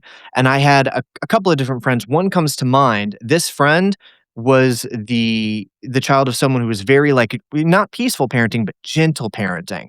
He wasn't spanked or shown any kind of punishment, which I'm in favor of, but he also wasn't shown any discipline. And he was very willing to aggressively like attack people to get what he wanted. He was very willing to like push people around. He was, for all intents and purposes, a bully. And I want to clarify that this kid, I say kid, we were, young adults. We were like 19 to 20. I knew him from the ages of like 18 into like 22, 23. But he was like 140 pounds soaking wet. But he was very willing to push people around and hit them. And he called his mother like, I hope it's okay to use foul language, but he called his mother a cunt and a bitch on the phone, very aggressive to his mother, very mean. And I spoke to his mother. And I was like, how did you raise him? And she talked to me about gentle parenting and stuff. I'm like, well, your kid sucks. He's very mean to you. He's very mean to me. I'm in a band with him. He's mean to people around him. Like, what's going on here? And I'm open to the idea that that might be sociopathy, but that's the main example that comes to my mind when I think of, spanking. Okay, that's a very good objection, and I appreciate that. So, did he assault people? Did he what did he do that was violent? And I'm not disagreeing with you. I just want to make sure I understand. He never assaulted anybody, as in like threw a punch or pushed, but he would push people, and he would kind of like threaten to slap people. He would threaten the imposition of violence on people. Okay, was the pushing violent? In other words, did he push people downstairs, or did he just kind of shove people back a step or two? Shove people back a step or two. It never escalated to the point of downstairs. So minor violence, right? I mean, Yeah. like pushing is intimidation, and I get all of that, but he wasn't like getting into bar fights every weekend. No, no. I mean, that probably was related to being, as you said, 140 pounds soaking wet. Where was Like, his it could be. father? Well, this is where I give you a little bit of ammo because he was the child of divorce, and it didn't seem like he had a very good relationship with either of his parents. Where was his father? Was he around or had he gone? He was around. I met his father once or twice because his parents came down and visited with him together. It was a really strange situation, but his parents were together and they came down and they would visit with him. And his father wasn't absent, but he was the child of divorce, so he was back and forth between their households. And do you know how old he was when his parents divorced? I don't specifically. I imagine it must have been in his, childhood. Yes, okay. I will admit to you that it's in his childhood. Now we're back to Well, it's like, imprecision because I land, knew him yes. when he was 18 or Somewhere 19. before the time you met him, his parents got Yeah. divorced because they were divorced when you met him. Okay, I'll definitely agree with you there. Okay, so what is the difference between peaceful parenting and gentle parenting? It seems to me, I haven't finished your book. I've been reading it, but it Yeah, seems just to me roughly. that I'm not asking for yeah. any, and you may not know, which is fine. And the reason I'm asking is I'm not trying to cross-examine you. I don't want to monopolize. So if you know the answer, great. If you don't, I can provide it. I don't fully know the answer, but I want to try so that you have a groundwork to correct me on. But Sure. it seems to me that the difference between gentle parenting and peaceful parenting is that gentle parenting is almost passive in its nature. Its aim is to allow the child to just do what it wants. But peaceful parenting is aimed at, structure and discipline, but not like punishment and like aggression. Right. Okay. So how old are you? I am 30 currently. 30. I'm so sorry you mentioned that. Okay. So at the age of 30, or since you've been an adult, is your life consequence free? Can you do whatever you want and the world bends over backwards to make sure you never suffer any negative consequences or get upset? Definitely not. No, of course not, right? The world is not like that, right? Now, as a 30-year-old or since you've been an adult, have you used violence or threats to get what you want? Not that I can think of now. Okay. I think you'd remember because it would be an exception. I would Now, imagine. how do you get what you want as an adult? I guess I work for it and negotiate for it.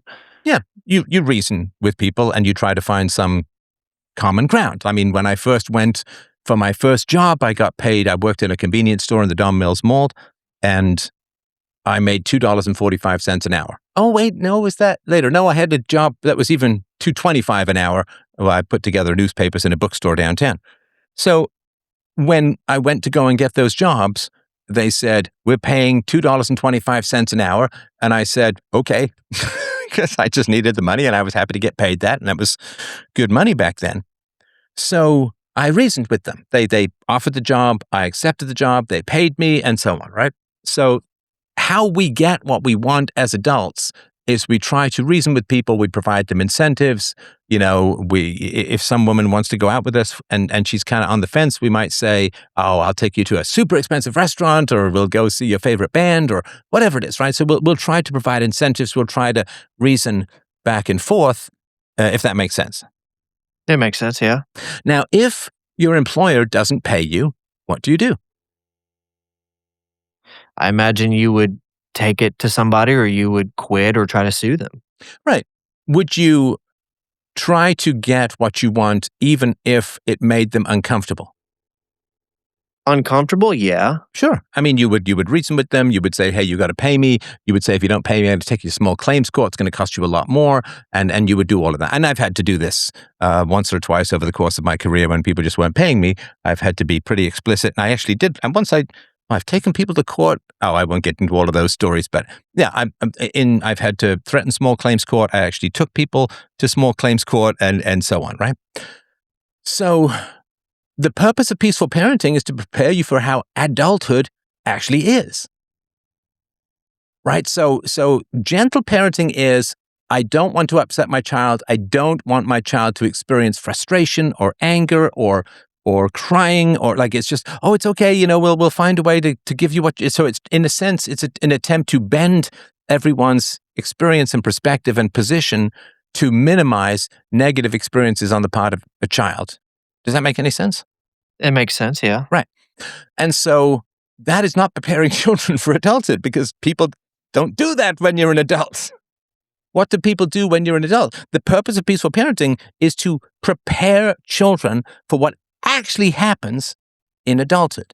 In adulthood, people don't bend over backwards to accommodate your feelings. They don't say, we'll change whatever you want if you get upset. They don't respond to your tantrums. In fact, if you throw a tantrum at work, what happens?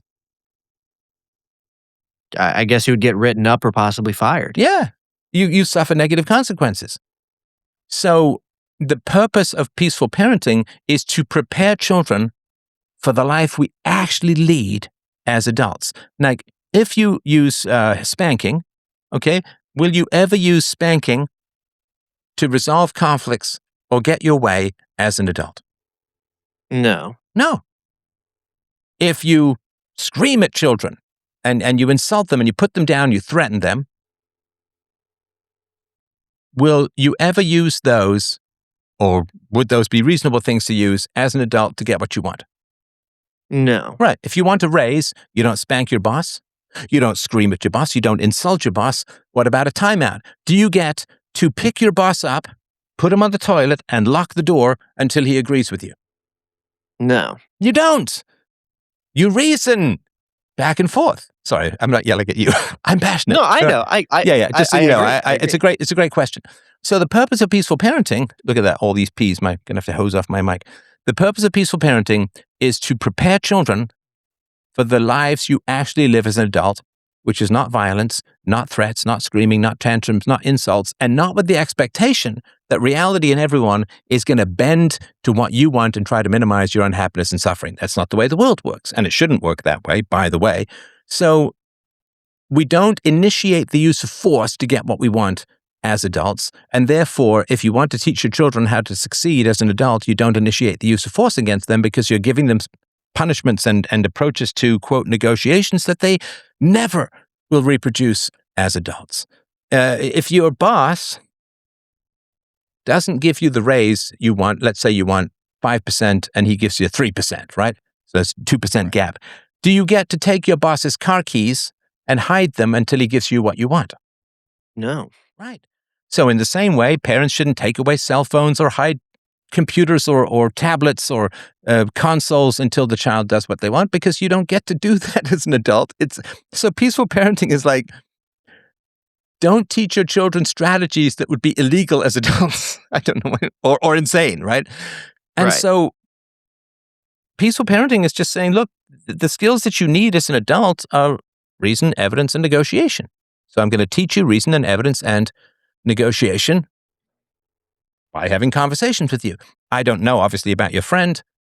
The idea that you don't want to put forward an argument that's easy to knock down. Obviously, you're a very intelligent fellow, so this is just a minor tip. But if you say, can you imagine saying that a person who's 18 or 19 has never been exposed to violence? Can It you does see the seem flaws in unreasonable. that? Yeah. Yeah, I mean, there's video games, there's movies, there's rap videos, there's rap music, there's rap actors, there's, beefs, there's TV shows. You might see violence. At the park, you might see violence. I mean, anywhere. Like the idea that they've never been exposed to violence. Now, of course, I think I know what you mean, that their parents weren't violent towards them. But if it's gentle parenting, what I see is this attempt to reason and to smooth over the child's negative experiences, and for them to suffer no negative consequences for their negative actions. And, I sort of hate to describe sort of childhood stuff in my own family, current family, but my daughter once threw a ball at me, and it hit me right around the eye. Now, this wasn't like we were throwing back, and like I came out of a room, and she thought it would be funny, and she threw the ball and hit me, and it almost hit me right in the eye, and it was pretty alarming, right? So I was angry, because it wasn't like she was a little kid. She, kids think stuff's funny when it's not, and Lord knows I still do that as an adult. So, but I was angry because I was surprised, and I don't want to be jumpy in my own home and all of that. We have a sort of policy, no jump scares, because we're all pretty high strung. Well, my wife is not, but Right. so I was angry with her. Right now, gentle parenting would be, well, sweetie, that's not really the best approach, and that could be an injury, and you really, so it's not being real and honest. Like I was angry. So I expressed my anger towards that. Now, of course, I'm not yelling at her. I'm not calling her names, but I'm angry. Now, if you do something that's not too smart and kind of dangerous as an adult, right? Will people get angry at you? Yeah. Of course they will. Right? If some guy's standing behind, your friend is standing behind and you accidentally hit the gas and go backwards and almost drive over his foot, he's going to be mad at you. And he should be. He wouldn't be like, well, that really wasn't the ideal driving. And, maybe you could give me a bit of he'd just be like, whoa, dude, you almost drove over my foot. What are you, an idiot? That's what people do. So, of course, I didn't call her an idiot or anything like that, but I was angry. Right. And I wasn't going to lie about that. I wasn't going to cover that up. Right? Obviously, I don't want to be abusive, but, and there's been times where people in my life have been angry at me and they have said, you shouldn't have done that. That really annoyed me. That really pissed me off or whatever. And that's fair and valid and right. I need that kind of feedback. Everyone needs that kind of feedback. So peaceful parenting is about honesty and directness. And it's an attempt to recreate or to create the kind of world and give the kind of skills that people actually navigate in adulthood. And so, whereas gentle parenting is to lie and to try to have your children never experience anything too negative, which does not prepare them for the real world. So I would imagine, if I'm just going to put on sort of amateur mind reader hat or whatever, I would imagine your friend was able to bully and manipulate his parents by simulating negative experiences. Right? Because gentle parenting means that if your child is going through something negative, you should try and talk them out of it. You should try and change the situations and circumstances so they don't experience anything negative. You shouldn't get angry at them and so on. It's like the nonviolent communication. It's all just a big bag of bullshit manipulation as a whole because it's just not honest and direct. If you're angry at someone, you should say, I'm angry with you. Now, you shouldn't say, you were an asshole and you made me do this and I'm going to escalate. You should say, I'm angry with you. And you should say, I'm not sure that that's right or good. I'm just telling you my experience. I'm not blaming you. I'm just saying that I'm angry with you and we can talk about it, right? Because that's honest. If you're angry with someone, tell them you're angry. Don't abuse them, obviously, right? But you need to be honest with people. And peaceful parenting is, I'm honest, right? If someone I care about does something that angers me, I will say to them, I'm angry with you. Doesn't mean you're a terrible person. Doesn't mean like whatever. And you've heard me do this in call-in shows a million times. If you listen to call-in shows, somebody's annoying me, I'll say, I'm fine what you're doing annoying. I'm not blaming you. I'm just saying I'm annoyed right now. And you have that conversation because I want to be honest. If honesty is the first virtue. Without that virtue, no other virtue is really possible. Because if you're not honest with other people, it's way too easy to lie to yourself. And once you lie to yourself, you have no way to track whether you're actually virtuous or not because you just make up virtues rather than actually have to achieve them. And so, peaceful parenting prepares children for the actual adult world of negotiation, of honesty, of directness. And gentle parenting is a way of trying to mold responses and reactions in a emotionally false way to minimize children's discomfort and negative experiences. But that's not a preparation for the real world, because in the real world, nobody cares about your negative experiences. I mean, maybe a few people very close to you, right? But nobody cares about your negative experiences. If you're feeling kind of down that day and you're a waiter, the boss doesn't say, oh, that's fine. You don't have to serve anyone. You can just sit in the corner and just process and journal in your little unicorn book with your little troll flower pencil. Like, no, they say, hey, you go out and do a good job. I'm sorry you're feeling down, but you got to go out and do a good job. I got a business to run, so you're going to have to suck it up. And we've all been those experiences, right? I mean, I had a tough day today and I'm out here doing the show, right? I don't get to sit there and say, well, I just had a tough day, so if y'all could just donate while I stare sadly into the camera, that would be fantastic. I mean, that would be a different kind of show, I guess. But so the world does not revolve around our feelings. The world does not accommodate our feelings. And the world is, if people are pissed off at us in the world, they'll generally get angry at us. And peaceful parenting is about being honest and direct and avoiding violence. Now, violence, again, we're talking about the initiation of the use of force. Right. I mean, if somebody, when you street proof your kids, right, you say, look, if somebody looks sketchy, move away.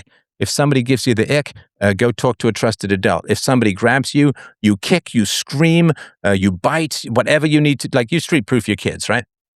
So, I'm a big fan of violence and self-defense. I think we should have more of it, more often. But of course, the government prevents self-defense because it wants to be able to inflict criminals on you. So, peaceful parenting is preparing children for the actual world of honesty, directness, emotion, and negotiation that go along with being an adult. Gentle parenting is creating an entirely artificial world where children can push their parents around by simulating negative experiences, And, Right. and this is, I imagine, why this friend of yours who was gentle parenting raised ended up being quite a bully, because he grew up, hey, my parents hate it when I have a negative experience, and they'll bend over backwards to make sure I don't have a negative experience. Great. So I'll just simulate having negative experiences to get my way.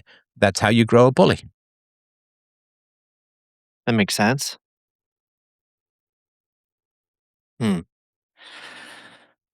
I think I guess you're giving me a chance to comment on that. I think I feel edified by hearing a lot of that. I am on a journey because, like I said, I wasn't spanked a lot, but I was raised being spanked, and I'm pursuing and learning about peaceful parenting far more recently and kind of undoing um, that belief because I was raised with the idea and the belief that spanking children when they're children prevents them from being problematic, which I'm sure you've heard. Like, I'm not bringing you anything new, but that is what has led me like to your book and to this information. But there's still stuff I'm struggling with.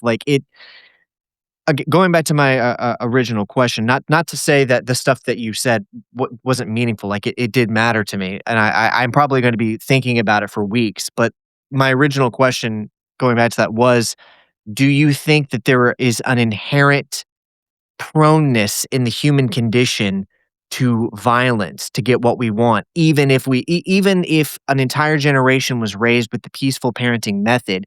You don't think that enough people would become, let's say, mafia prone, where like it's kind of a more free market economy, but now a couple of people realize if we go to your shop and say, hey, we want to protect you from having issues in your shop next week if you pay us a certain amount of money. And if they don't pay them, we come back and we fuck up your shop.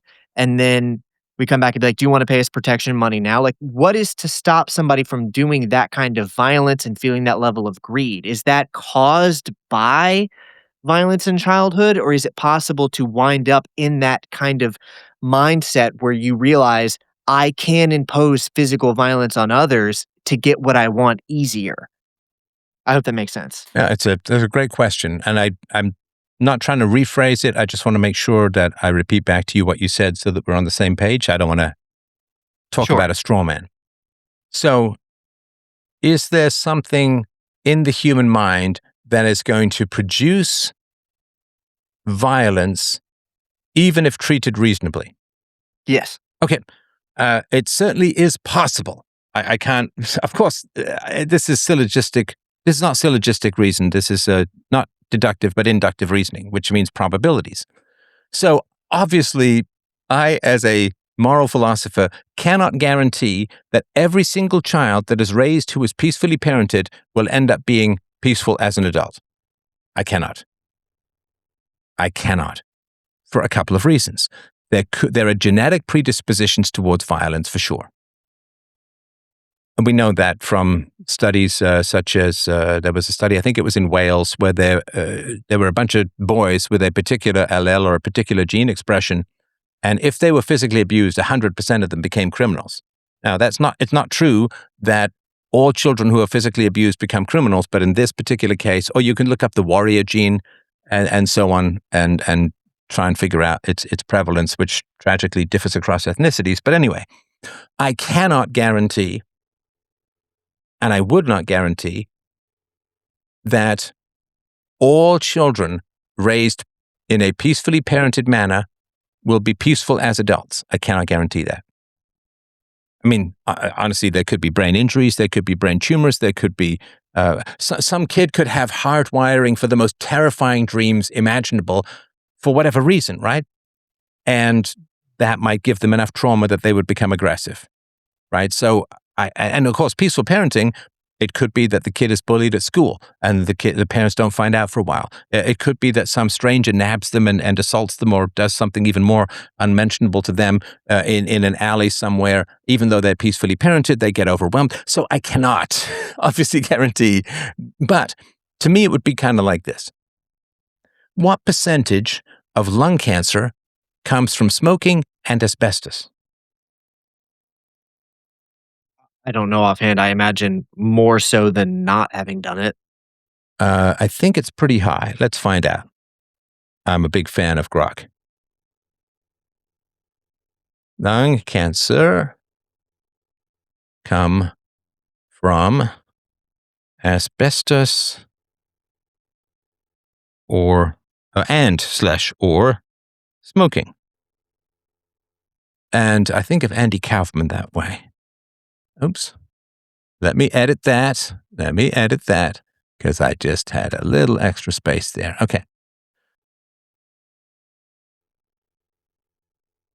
All right. Smoking is by far the dominant cause of lung cancer, accounting for roughly the 80 to 90% of cases or lung cancer deaths in many countries in the United States. 85 to 90% is commonly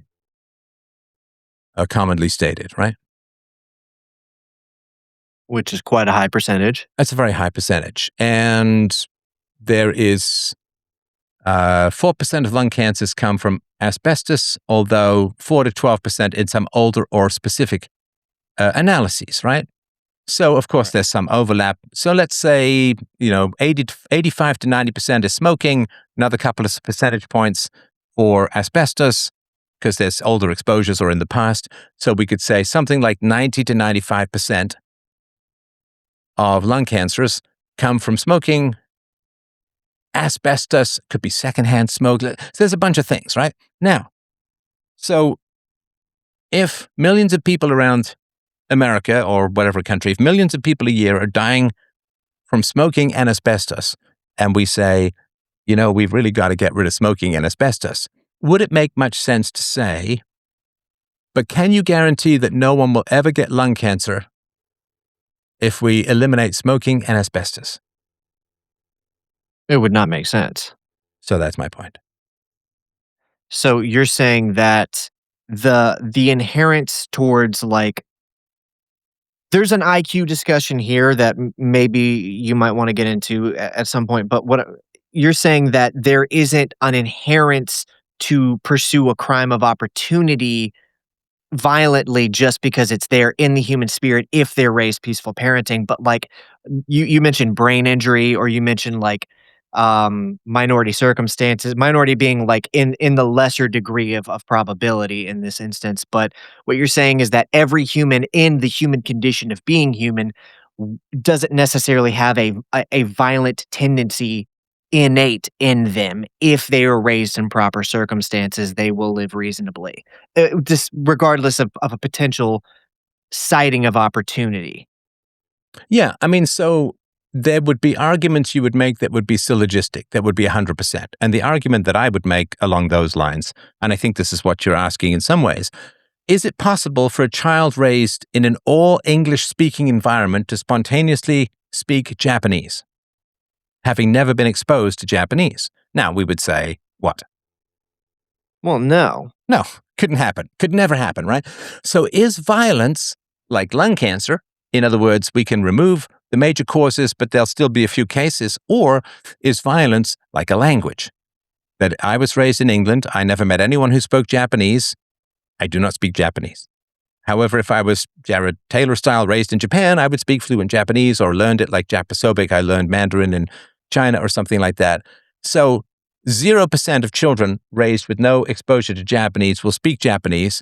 Is it like that? Or is it like there'll still be a few people who get lung cancer, just bad luck, even if smoking and asbestos is eliminated?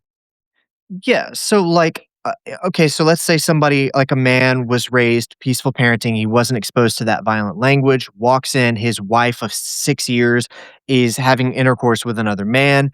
is it unreasonable to think that he would react violently and assault that man? He has no exposure to the language, but suddenly now he's speaking Japanese. He sees red. That implies that there's some inherent part of him that says, I will use my fists to bludgeon this person. He's never seen it. He's not familiar with the language, but now he's speaking it. Is that an unreasonable assertion?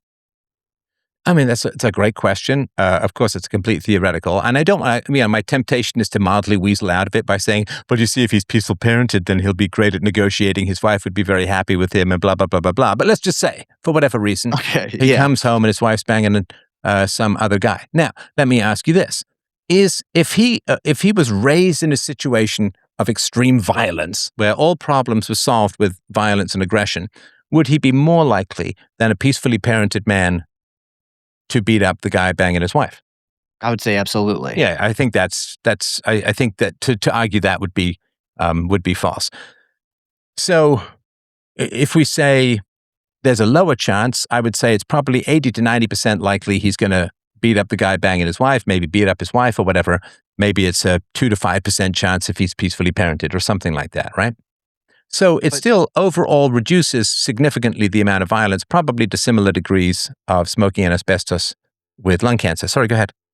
Well, I was going to say, I do agree with you, but that does imply that it's not it's not analogous to learning a language, because you can't speak words you don't know, but there is something inherent to the human spirit that knows how to be violent, even if we haven't been exposed to it. Yeah, and I agree with that. So we have an innate capacity for violence, which you would not want to train out of peacefully parented children. You would not want to make your children pacifists, because that would not Why do be you say right that? or healthy.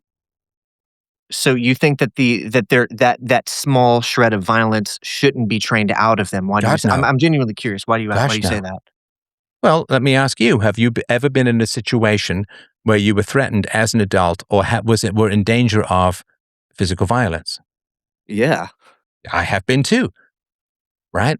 So if you were a pure pacifist and had never had any exposure to or understanding of or training towards the possibility of physical violence, and somebody was physically violent towards you, what would happen? Well, you would just get your ass beat. Yeah, you just lose. So in your consideration of moral philosophy, and also with your knowledge of peaceful parenting, I think I know the answer to this already, but what would your recommendation be if I was raising, like, I don't have kids yet, but I want them. Let's say I have 2 or 3 sons. What would your recommendation be to train them in a way of understanding violence as a reality of the world, but also I imagine it'd be sports training, boxing, but like Bro. not training that out of them. Okay, let me ask you this. I don't mean to laugh, because what you're saying is very smart and it's very abstract. But I don't know what your relationship was like with your father. I can guarantee this, man. You have sons, and they get to be about the age of 2.5. What are they going to start doing of their own accord with dad? I imagine play fighting and Absolutely. yeah. There's going to be play wrestling, play fighting. They're going to play with every stick in the wood becomes what? A sword. Yeah, a gun or a sword or something like that. Your children, especially if they're sons, and trust me, it happens with daughters too, your children will start playing around with physical aggression, if not downright violence. It's impossible to stop it, and neither should you try. In the same way that lion cubs start crawling up on things and jumping on them, and like they're practicing their aggression. And so the idea is, should I teach my kids? It's like, man, you try getting them to stop, and good luck. That makes sense. Okay, well, I don't want to take up any more of your time. There's one last thing I wanted to say. Sorry, and I appreciate that. So let's look at this a larger thing, right? Which is the question of, I don't know if you know this, I'm a market anarchist, a voluntarist, or whatever. No governments, no states, no political power of any kind. We want all of this stuff privatized. I personally believe that there is, even in a peacefully parented society, there is definitely more than a possibility, I would imagine it's a probability, that you're going to get a small number of very violent people now, or just violent people. And of course, the issue is, and again, I'm not trying to read your mind, but I think that this is a concern that you may have, which is like, oh, great. So I raise my kids to be peacefully parented. Let's say, 80% of people in the world or in a country are raised in a peacefully parented manner, but then the other people are just going to walk all over them because they're much better at violence, they're much more trained in it, they're much more explosive, they're much more threatening, they're much more dangerous, or something like that. So peaceful parenting gets wiped out. Something along those lines, I would say. So if there is a minority of people who are violent in a peacefully parented society, let's 100% peaceful parenting, let's say 5% of people are violent. I know that that's just a made-up number, but we can Which is adjust it up theoretical. and down. But just again, I'm not saying but let's just say that's a possibility. 100% peaceful parenting, 5% violence. Is that a roughly acceptable ratio? If we could get it down to that, I'd say that's a ratio to chase. Okay. Would you be more comfortable with 90% peaceful and 10% violent? I could accept that. Okay. Yeah. I don't want to seem like I'm gaming the numbers to suit my argument. Okay. So let's say you got a peacefully parented society, 90% are peaceful, and 10% are aggressive and violent, manipulative sociopaths or whatever, right? Okay. Right. If you have a government, where will those evil people go? I guess at this point we send them to. I know you've No. talked about If we have a government, where would the cold-hearted, sociopathic, manipulative, whatever? Because you don't have to just be violent, right? You can con people, you can bully people, and so on, right? You can Right. threaten, like your friend with a little bit of pushing, right? He's not, you're not going to go to jail for pushing someone, but it's still kind of aggressive, right? So not just straight up axe murderers or something like that, but cold-hearted people who want to dominate and bully and get resources for nothing. If you have a government, where are they going to go? I guess to prison. No, they're going to run the government. Fair point. Yeah. Because that's why I said not direct axe murderers, right? So Yeah. You're if right. you have a minority of evildoers in a society and you have a government, the evildoers will take over the government and use it to control all the virtuous people. If you don't have a government, they don't have that level of political power to take over. They have to try and do it privately, right? So have you ever been mugged or robbed personally? Thankfully, no. I've not had to endure an experience like that. Okay. Have you ever had to pay taxes? Yeah. Yeah. So who's better at taking your money without your permission? An The individual government. robber or a political apparatus?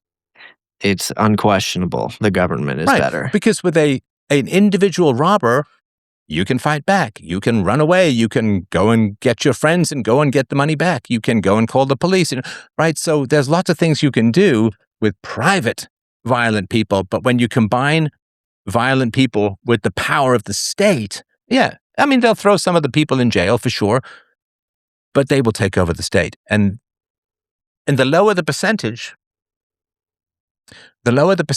of crazy people, let's say you get it down to 5% or 2%, they'll still go towards political power, and then they will use the political power to dominate the more virtuous people. And that's how peaceful parenting will be taken down. It won't be taken down by private criminals. It would be taken down by the minority of evildoers using political power to control and bully and initiate the use of force against the general citizenry. So That makes peaceful sense. parenting leads to a stateless society, as I've argued, and then a stateless society is the only way in which the minority of evildoers face negative consequences through self-defense rather than gaining political power over everyone through the power of the state. That makes sense. Well, All right. I appreciate your answer. I have two quick questions. I think we can get to them super quickly if you'll humor me on them. Mhm. Okay. The first question you totally don't have to answer because it's probably a little bit personal and you can just disregard it and we can move on to the next question. But at the beginning of the live stream, you said you're not having a great day. I just wanted to ask if you wanted to say why, or if not, we can move on to my second question. A very sad death. I don't really have to get into more of that, but yeah, a very sad death. The saddest I've known. But that's why. But go ahead.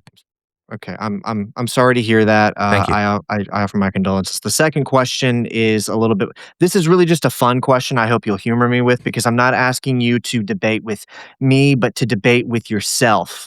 Which is if you had to come up with an acceptable reason to violate the non-aggression principle, not self-defense, but an acceptable moral justification that isn't in self-defense of yourself or family to violate the non-aggression principle, could you come up with a reason? Oh, sure. Yeah. So, I mean, we see this happening all the time, and we can see it with Iran, right? What was it? Somebody said that it was J.D. Vance said that the reason we're scared of Iran is they could have suit vest nukes or something like that. Like like that. Yeah. the idea that you would have some nuclear weapon that you could strap to like chest explosives, but it would, because a nuclear weapon, you got to smash the atoms together. Like it's a crazy big involved process. You can't put it in a fucking jacket like a cell phone or something like that. I mean, this is the way that they say that the consequences of not using force will be far more force. In other words, they extend the principle of self-defense to an unprovable degree. And that's the best way to violate the non-aggression principle in a justified way.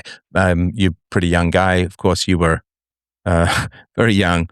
You were in the single digits when the war in Iraq started. What did they say? Condoleezza Rice, the evil witch, she was like, well, we don't want the smoking gun of Saddam Hussein having weapons of mass destruction. We don't want the smoking gun to be in the form of a mushroom cloud, right? A mushroom cloud over American cities.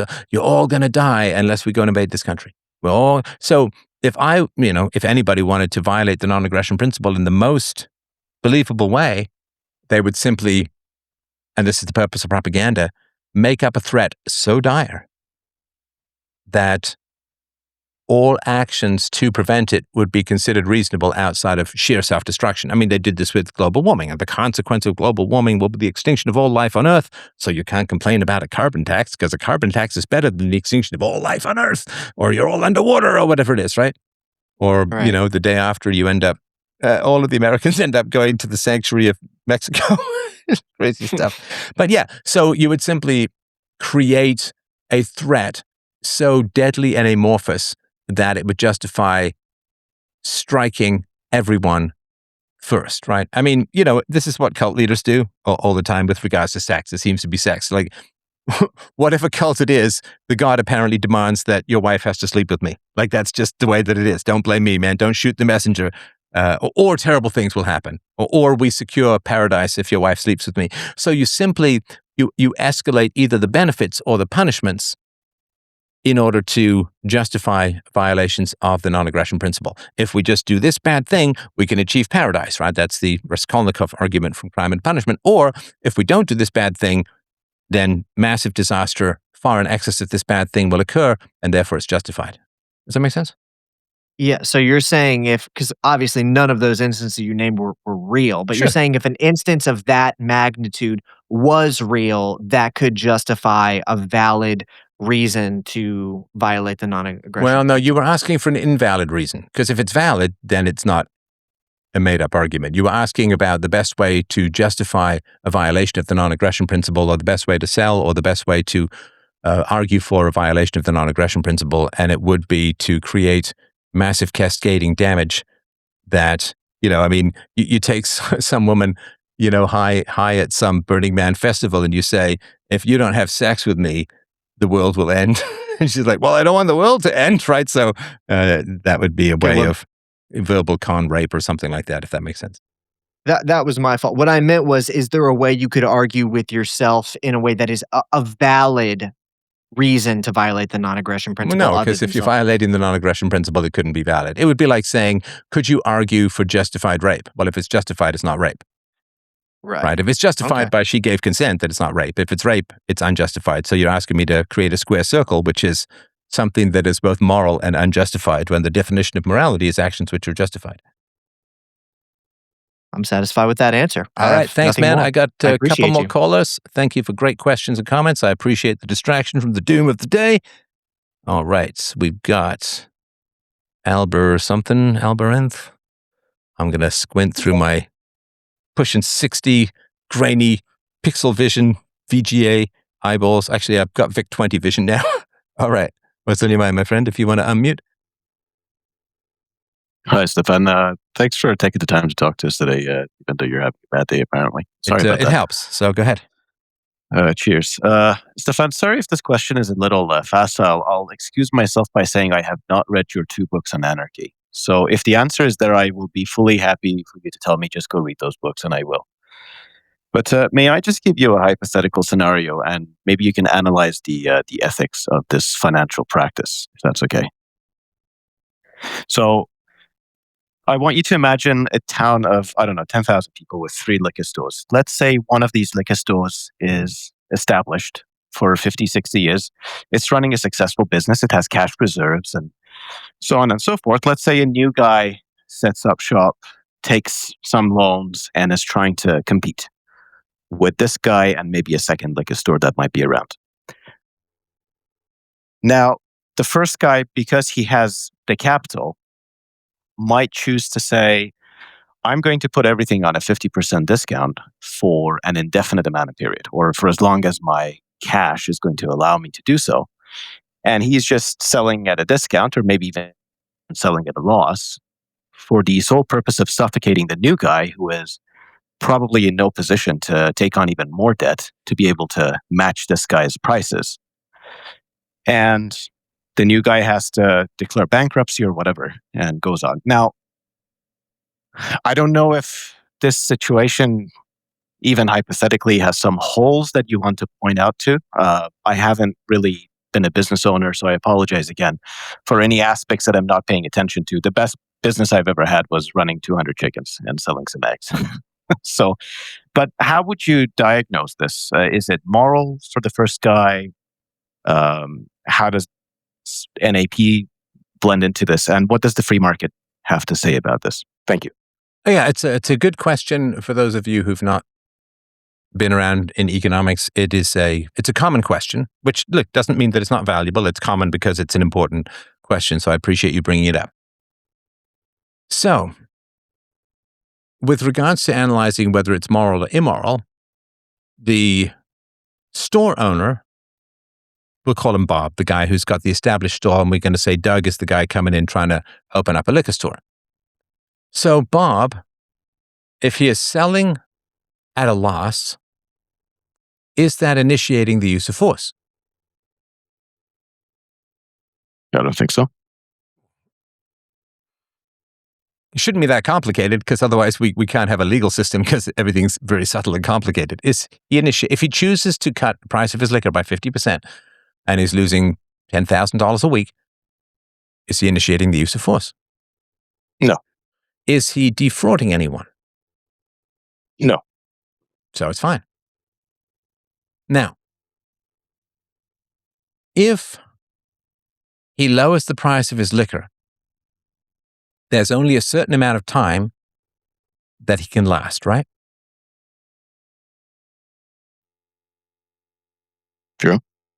So what that means is that if the new guy, Doug, holds out long enough, Bob's going out of business, right? Yeah. So that's one possibility. So he might have a business plan saying, well, I know that Bob, the old guy, is going to lower his prices, but all I have to do is hold out for 8 months and he's out of money. Then he would come in with enough capital to do that, right?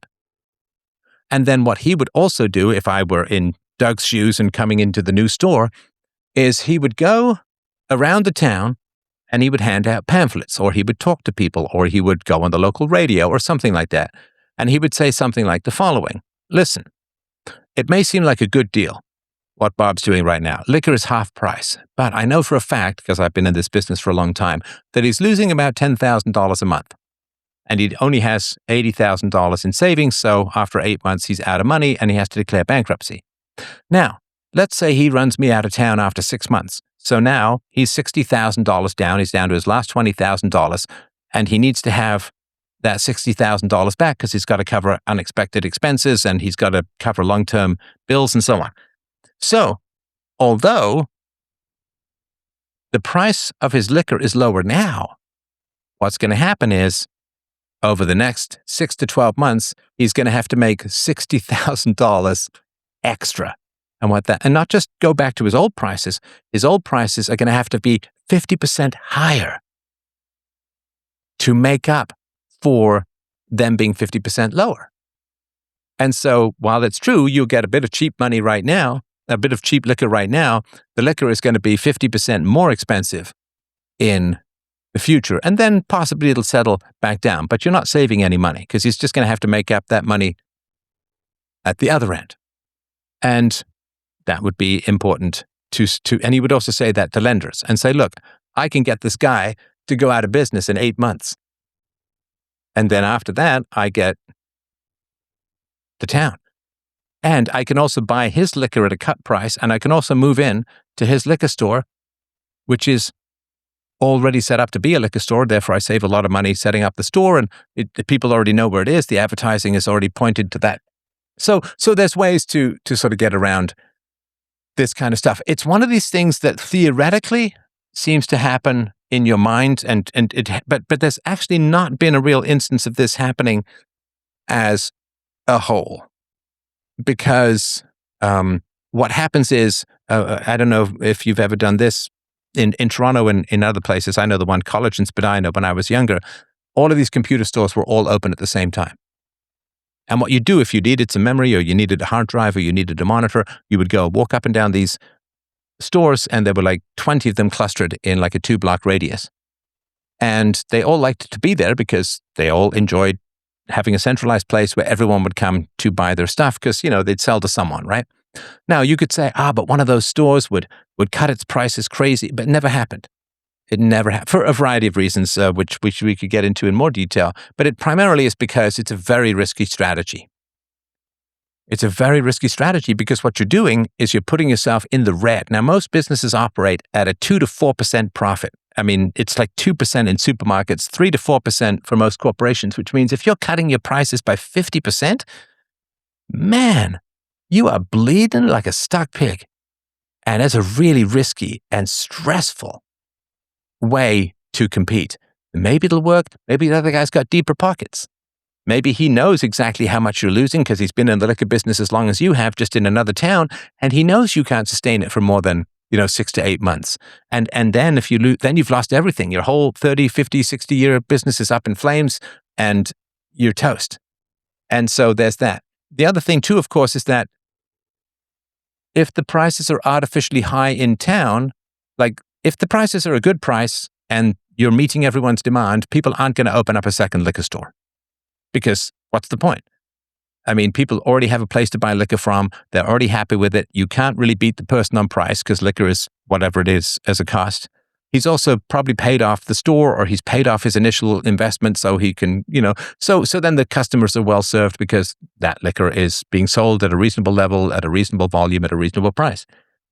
I mean, if there are 100 people buying 100 drinks a week in town, and that's being served by the liquor store, why would you want to open up another one? There wouldn't be any particular point because there's just not a market. And people do a lot of research before opening up stores, particularly in these kinds of areas. And so if the guy's retiring, of course, you're far better off just putting an offer in to buy his store and then run that from him. So if his kids don't want to run it or something like that. So it's really risky. This is why businesses don't tend to do that kind of stuff. And I've been in business and we had really tough competitors. And the idea that we would lower the price of our software in order to drive the competitors out of business was never even discussed because cash flow is king in business. In the business world, your costs are like a metronome. Tick, tick, tick. Every 2 weeks you got payroll. Every month you got utilities. Every month you've got rent. Every month you got your your heating or your cooling bill or whatever it is going to be. Every month you got it's just tick, tick, tick. And you can't afford to go into the red for very long because it's really tough and there's no guarantees it's going to work. Maybe you'll drive the other guy out of business. Maybe you'll go out of business. But you going out of business is far more dangerous to you than the other guy going out of business. Because if there's room for 2 liquor stores, what's the problem with that? I liked having competitors in the business world. I mean, I was in the environmental software field for years, and then IBM and Microsoft came in. And initially I was like, oh, that's not good. They're big, powerful companies. They're going to kick our ass. But what happened was they advertised in a way that we could never afford to. And they say, we have this particular system. People say, oh, wow, well, you don't just buy from IBM or Microsoft because you're curious, right? And then they say that we're older, we're more established, we have more professionals, we have more customers already. So they drove or brought customers to us. I was very happy. I mean, imagine if I'd cut the price of my software from $1 million to $50,000, which was hugely risky. in the hopes of driving IBM and Microsoft out of the industry. Well, they've got deeper pockets than I have, and it wasn't going to work. And I don't want them to, because I want them in there, in the business, advertising, sending out all their flyers and all their emails and all their pamphlets saying that there's this kind of software. And then people look it up and they invite me to come, and then they buy my software because it was really great and I was pretty good at sales as well. Of course, I want to say the whole business was me, but I did the tech and I did the sales and I did the marketing. But there were other very talented people who were doing great things as well. So it was not bad. If there's enough business for 2 liquor stores, fantastic. Because then you end up in a friendly competition and you end up providing better service. It's more stimulating and so on. And so it doesn't generally tend to happen. I can't think of any particular documented instances of that happening. There certainly have been a lot of people who've tried to collude together to raise prices, like some industry. This is an old statement from Adam Smith, that there's no gathering of manufacturers that doesn't end up with some conspiracy to defraud the public. But the problem is, if a whole bunch of manufacturers raise the price of steel or oil or whatever it is, then the first person to break ranks scoops up massive sections of the market. And that's what always happens, which is why these organizations always run to the government to get protections in tariffs. And the other thing is that, of course, these days in particular, for a liquor store to try and drive another liquor store out of business by lowering its prices, could happen. But then again, they have to raise prices after that to make up for the loss. And once they raise prices, then they're higher, then people would just go order their liquor online. And so again, it just doesn't really work out. And the last thing I'll say, sorry for the long answer, the last thing I would say about that as well is that if we say, well, look, people can be really, really manipulative for economic advantage, and they can screw the consumers and they can screw competitors and they can literally take massive losses in order to gain some economic advantage, well, then you can't have a government, because people will use the government to do that to a much greater degree than any individual liquor store could ever hope to achieve, if that makes sense. It does. I think that was a very comprehensive response, and I'm very satisfied. If I had to push back, and I don't particularly feel like pushing back, but I would mention quickly that something that I've heard in certain circles, I've listened a fair amount to Devon Stack, and a phrase that he brings up quite a bit is intergenerational wealth. And the common objection is the free market, they say, doesn't have a good response to situations where somebody over the course of multiple generations has a big ball of money. We're talking like billions. And then they would say, from shirt sleeves to shirt sleeves doesn't really apply anymore, because you can be a complete degenerate and you can burn through your money, or in the example of the liquor store, you could afford to hemorrhage money for 10 years. Why not? And it's never going to run out, because with $1 billion, even if you parked it at a bank, it's just going to pay dividends. And there's not enough coke for you to do, and there's not enough hookers for you to bang to run through that money. I realize that's a very fringe thing. I don't think. No, I think that's a great objection. But yes, sorry, finish up. No, that's it. And that's my final question. I don't know how many other people are waiting, but with the liquor store, I'm happy not to get into this very, this extreme example. But if you do want to entertain this as well, intergenerational wealth is a great argument. Sorry, go ahead. No, that's it. I'm listening. Thank you. Well, it's always compared to what? So what leftists, I'm not putting you in this category, but what they do is they say, is this individual thing very bad? And it's like, is there a kind of injustice or unfairness in people being born into a billionaire family, right? Does everyone start off the same if some people are born into poverty and other people are born into billionaire families? And of course, the answer is, of course, it's not the same. We all know that. And so people say, well, is that unfair? And it's like, well, compared to what? Compared to what? So how do you solve the problem of billionaire families? Well, we all know, of course, that the answer is what? What do you do? What does the government do to billionaire families to make it even?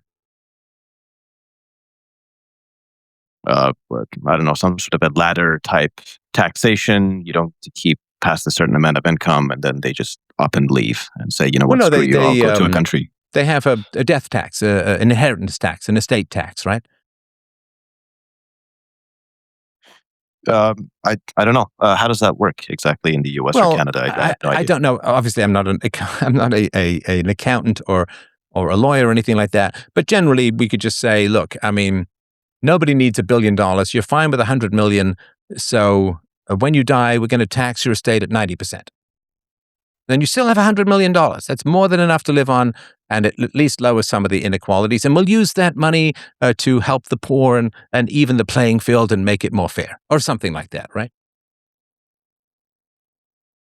Right. Yeah, I didn't even realize that was a practice that was Oh, out no, there, that's a but- thing. Trust me, that's a real thing. They're Okay. currently arguing about it. At the moment, in Europe, they're arguing about it with regards to farmland, because farmland gets passed down, but because it's not a tangible cash asset, it's hard to tax. So they're trying to tax farmland. And anyway, it's just a mess. So we say, is it equal and is it, quote, fair to have some children born into poverty and other children born into billionaire families? And of course, the children born into billionaire families have significant advantages economically. Of course. I mean, nobody's going to argue otherwise. Do they have disadvantages? Yes, they do.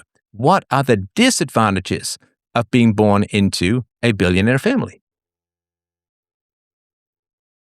Lack of motivation. Lack of motivation, lack of restraint, lack of any sense of limitations, lack of any sense of the value of hard work. I mean, are you really going to go and get a paper route if your father's a billionaire? Are you really going to get a job paying $15 an hour if your father's a billionaire? Right? So lack of work ethic, lack of discipline, lack of restraint. Your parents can never say, no, you can't have it because you can't afford it, because we can't afford it, right? So how do your parents say no to you? It's a challenge, which is why it's shirt sleeves to shirt sleeves. Also, of course, the particular talent or genius that produces or allows a billionaire to make $1 billion is not going to transfer to his kids. I mean, they're going to, let's say the billionaire has 160 IQ. Okay, so his kids are going to probably be 120, 125. They're going to be higher than normal, but not 160, right? And so if you look at John Lennon, he's got a bunch of kids, Sean Lennon and Julian Lennon. And they're both musicians. I think Julian Lennon, he had a pretty good song, Much Too Late for Goodbye. I think that's the only one I've ever heard of him. And Sean Oko, do I have Oko? Sean Oko Lennon does music, but obviously has never achieved anywhere close to the success of John Lennon, who was one of the premier songwriters in history. There's one of Frank Zappa's kids, is it Moon Unit, or I can't remember, is a whiz on the guitar. There's nothing he can't do on the guitar, but he just can't compose music in the way that his father did. And we don't look at, all the kids of Mozart, or I don't know if he had any kids, but all the kids of Beethoven, they're not all Beethoven, right? There's a flash and then it goes down. So one thing, though, that people don't talk about when it comes to intergenerational wealth is the problem of intergenerational debt. Because people say, well, we need the government to redistribute income from very wealthy families because intergenerational wealth is unfair. Okay, is it fair for a child to be born into $1 million of debt? No, of course not. Right. Our children currently born into whatever the number is, depends on the country you're in, but are children born into massive amounts of debt? Yeah, isn't it like 50 to 60,000 per person in the United States, or maybe even worse than that? I'm not sure. Oh boy, if only it were that small. Because you have to count the unfunded liabilities. Unfunded liabilities, of course, are promises that the government has made to pay people in the future for which it does not have the money, right?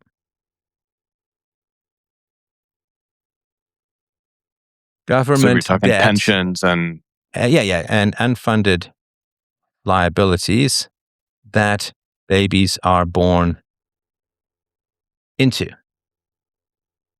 And it's even worse than that because, of course, a lot of people work for the government, a lot of people don't work, a lot of people are on welfare, and so on, right? And so you actually have to be a productive citizen in the free market, in the private sector, in order to contribute to the debt, right? The government workers are adding to the debt, right? So With the US population of about 340 million and a national debt of 39 trillion, it's about $116,000 per citizen. Per taxpayer, about 140 to 160 million, it's about $270 to $280,000 in debt. Now, a baby born in the US in 2026 is effectively born into roughly $116,000 share of the current national debt, an additional $250,000 or more share of unfunded future obligations. Total fiscal burden per person, $370,000 to $400,000, give or take. Okay, and I'm going to say only include private sector workers. And we'll see what it comes up with. I assume it will be close to double or something like that. Let's let it do its thing. Grindy, grindy, grindy, blah, blah, blah, blah, blah. Okay, I'm looking for the summary here and looking for the numbers. Yeah, okay. So let's look at this. 39 trillion gross debt and 86 to 100 trillion unfunded liabilities. Now, I can't remember the name of the economist, but 180 trillion was, so I think that's low. But let's just go with these numbers, right? So 39 trillion divided by 135 million, $289,000 per private sector worker, right? Because that's the number of private sector. Unfunded liabilities, 86 trillion divided by 135 million, 637,000. So combined total fiscal burden, debt plus unfunded, roughly 900,000 to 1.6 or more million per private sector worker. And that is, completely catastrophic, right? So what does this mean? It means that if you have a problem with the injustice or inequality of assets being handed from parents to children, then you have to create a government with the ability to have the power to tax all of that. But if you create governments that have the power to tax all of that, you also create governments that have the power to go into massive debt and have all children born who are going to end up in the free market or the private sector to well over $1 million of debt and climbing. Like there's no chance it's going to go down in the foreseeable future because it's only accelerating under Trump, Biden, Trump again. So the question is it unfair for billionaires to give money to their children? Let's say yes, it is unfair. But you can't just look at that in isolation. If you say, is it bad to have a headache? Yes. Well, then we should guillotine you. Well, no. Guillotining is worse, right? It's bad to have a headache. It's worse to guillotine someone. And so what the leftists do is they say it's bad and unfair and unjust for billionaires to give money to their children. And then they say, so we got to fix that. Well, that's wrong and bad. And so what they do is they say, okay, we'll create this big, giant, powerful government with all the ability to point guns at people and prevent the transfer of this income and suck it up for themselves. And then what do governments do with all that money? Do they use it to help all of the poor little children No, they don't do any of that. They do a little bit of that, just enough to buy votes. But what they do is they take all the money they take from the billionaire families as a death tax or estate tax or something like that, and they use it as an asset through which to borrow 10 times the amount or print 10 times the amount, which then indebts everyone in the society who has to pay off the debt to $1 to $1.5 million to be born into that kind of debt. So is it more unfair for a couple of billionaires to give their money to their kids, or is it more unfair for all children to be born $1.5 million in debt? I would argue I'll take the former rather than the latter because there's no other way to solve the former than to indebt the latter. Yep. Again, that was a great response. It made perfect sense to me. Yeah, the kind of government that's going to have the ability to take 90% of your farmland is probably going to be many times more dangerous than, the degenerate cocaine addict, lowlife who inherited the farmland. Are the kids born to billionaire families happy and content? And because the purpose of life is not money. It's fine. There's nothing wrong with money. But the purpose of life is happiness. And are the children of super wealthy parents automatically happier than children who have to strive and struggle and who have the pride of earning it all themselves. Right? I mean, we know this to some degree. Are the people who win the lottery automatically happy? Nope. I did a whole show on this sometime last year. People who win the lottery generally are pretty miserable, and a good proportion of them simply blow the money because they can't handle it. And if you are born to a billionaire family, you have the problem of wondering who you'd be if you actually had to earn it yourself. And you also have the problem of wondering if anyone's ever going to like or love you for you yourself, or if somebody's always around because of the money. So, have the money. I don't care about the billionaires having their money. I don't care. It's fine. Have your money. I mean, I don't know. It'd be kind of cool to be a billionaire. Would it be kind of cool to be a billionaire's kid? Sure. Is there a price to be paid for that? There certainly is. And is that price sometimes really catastrophic? Yes, it is. So, yeah, you can look at lots of kids of wealthy people who do really badly and who never feel like they've earned it themselves. I mean, I have my flaws, my weaknesses, and my vanities and my pettiness for sure. But one thing I don't have is wondering whether I earned all of this stuff myself, because I grew up real poor. And if I've done, what I've done with, it is not because of any innate advantage other than intelligence, which I'm humble about, if that makes sense. Yeah, and I mean, even if you did earn it, if it's too fast and too much, then you would end up in a Macaulay Culkin situation. The dude made all the money for the rest of his life at age 10. And I think he was involved with drugs and depression for multiple decades of his life. I think he's doing better now, but he basically lost his entire adult years. But thanks for answering my questions, Stefan. Thank you so much. You're very welcome. They were great questions, and I really do appreciate that. Now, just looking this up as a whole, I asked, are the children of the wealthy happier than the children of the middle classes? I mean, say the poor or whatever, right? But nobody's talking about taking middle class income and shaving it all off, right? No, children of the wealthy are not consistently happier than children of the middle class. And so I can do this another time, but that you can do your own. No point in me reading AI, but you can just look it up yourself. All right. Thank you. Great questions. I do love the econ ones. They don't come by as often as I like. Let's do one more caller. Sorry, Jeff, I don't think I'll get to you, but you can welcome to come by on Sunday. Sunday, chatty Sunday. All right. I'm not having a stroke. I'm just trying to read that through squinty vision. Yeah, Furor Fry. There you go. All right, sir. I tried to call in on Wednesday, I believe, and I got cut off at the end of the show. So just wanting to complete my question. And I said then that I've got an upcoming call with you. So I'm just doing some preemptive work as to how to best prepare. Private or public? It will be public. Okay, good. So what sort of things can I do beforehand to kind of get the best bang for the buck, if you will? For the upcoming call, what's your topic? I could look it up here, but what's your general topic?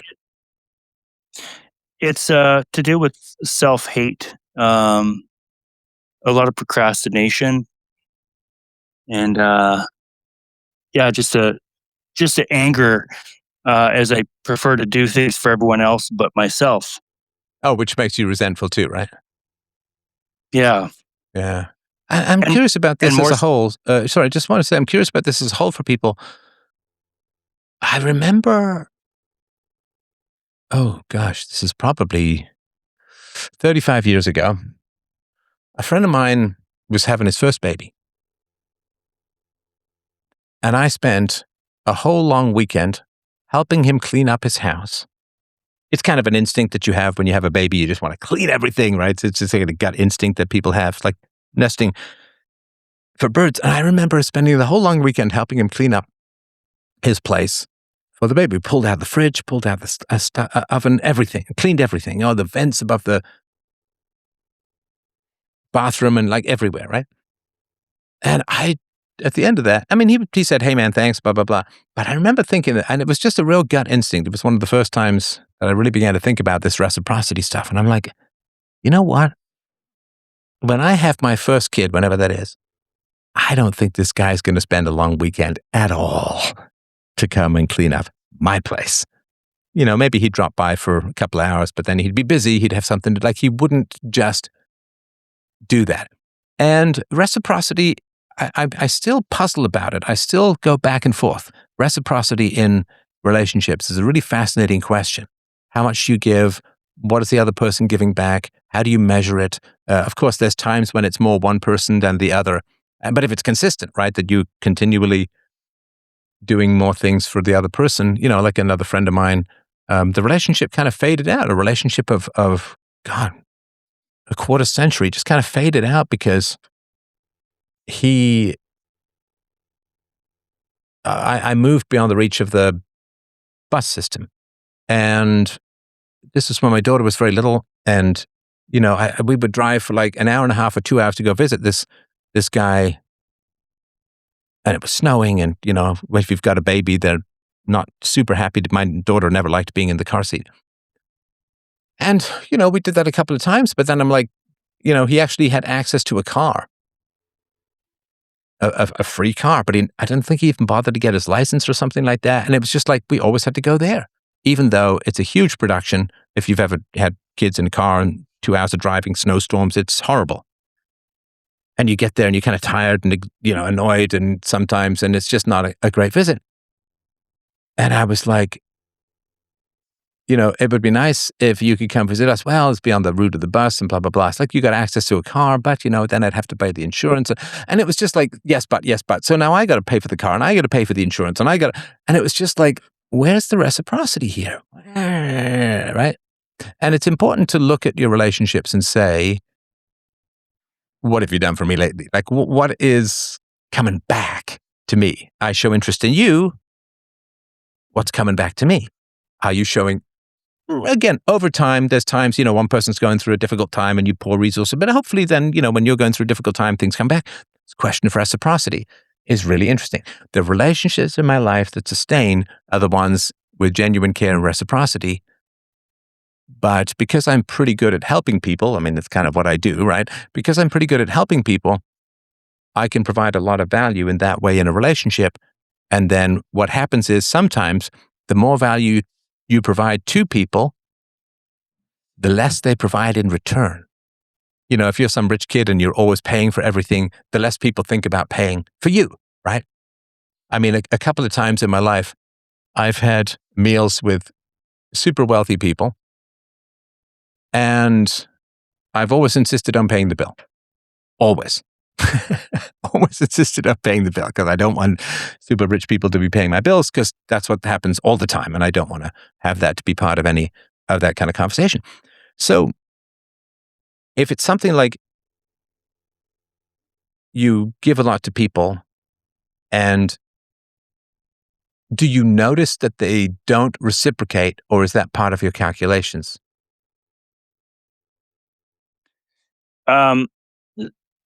So just the way that I grew up and being really quiet and observant and preemptively thinking of other people's needs and how I can best serve. I'm sorry to interrupt. Just as you're starting, did you have to do that? Would you be punished if you didn't? No, it was more of a survival. Well, that means you would be punished if you didn't, right? I guess so, yeah. Okay, yeah. So you had to think of other people's needs, otherwise you'd be attacked, right? Yeah, in a sense, for sure. Keeping them happy or something would come back on you or whatnot, yeah. Yeah. And I realized that the more that I've kind of put out, of course, people then just expect it or know that you'll always be there. And new people come into your life and see that habit and will sometimes strip mine you to their own content. Absolutely, and I find that a lot with new customers being self-employed. Yeah, like, I'm a giver. It's like, hey, how many people come into your life saying, that's great because I'm a taker? Oh, yeah, without a doubt. Everyone's hoping for that free vending machine. But yeah, as far as a call coming on, upcoming call, just like things that you expect from a caller. You're hoping that you're already prepared. What sort of things are you Yeah, and Marcelo? it's a great question. I really do appreciate you asking. I think it's very wise. The big challenge in call-in shows is people answering directly and concisely. Now, I've just done 2 hours and 20 minutes of mostly me, so I'm not going to nag people too much for not being concise, although I think I get a lot of information across fairly quickly. But I would say a good half of the calls are people being vague and not answering questions, not because they're mean or confused or dumb or anything like that, but just because that's our general defenses. When you grow up with very aggressive parents, you don't like to be clear and precise in your answers because you're going to get in trouble. So you end up being this kind of vague posting politician person, Did you get this done? Yeah, mostly. I think I'm almost, because if you say no, then they're going to whack you or yell at you or whatever it is, right? And so for most people, and I'm still battling this myself and probably will until the day I die, but it is, when I ask a question, you can hear this in the early callers, right? The two callers, I think we wrestled the second one, or he helped wrestle that to a more productive conversation about spanking. But the first caller wouldn't answer questions directly, and that's tough. Like as a communications guy, getting people to answer questions directly is really tough. So people will say, I'll say, how often were you spanked? If that's a relevant question. So how often were you spanked? Because, if it's once every 10 years, it's different from if it's once every day in terms of, the trauma and the fear and how much it's hardwired your nervous system. And so I'll say, well, how often were you spanked? And people will say, I don't remember exactly. Now that's a placeholder. That is a non-answer, right? Because nobody knows exactly. I mean, it's a standard that would be impossible, right? And so then I have to say, well, but approximately. It's like, well, it's kind of hard to say this, that, and the other. So there's a lot of time that is spent with me just trying to get a clear answer. And clear doesn't mean 100% accurate. Because if somebody says, I don't know, it was about once a month. Okay, that's fine. I mean, I'm not going to argue with that because that's their memory. So then over 10 years, that's 120 beatings. And 120 beatings or assaults or spankings or hittings is a lot, right? If it's once a week, right, that's 520. That's way worse. If it's once a year, that's 12. So I'm just trying to orders of magnitude. So when I ask a generalized question that there is no specific answer to, and then people say, I can't answer that specifically, they are bookmarking, they're dodging, they're avoiding. And in a sense, it's part of the process, but it is kind of a big waste of time. Like when this guy was like, well, it's important, the real knowledge is esoteric knowledge. And I said, well, what is that? And he says, I don't know, because it's esoteric.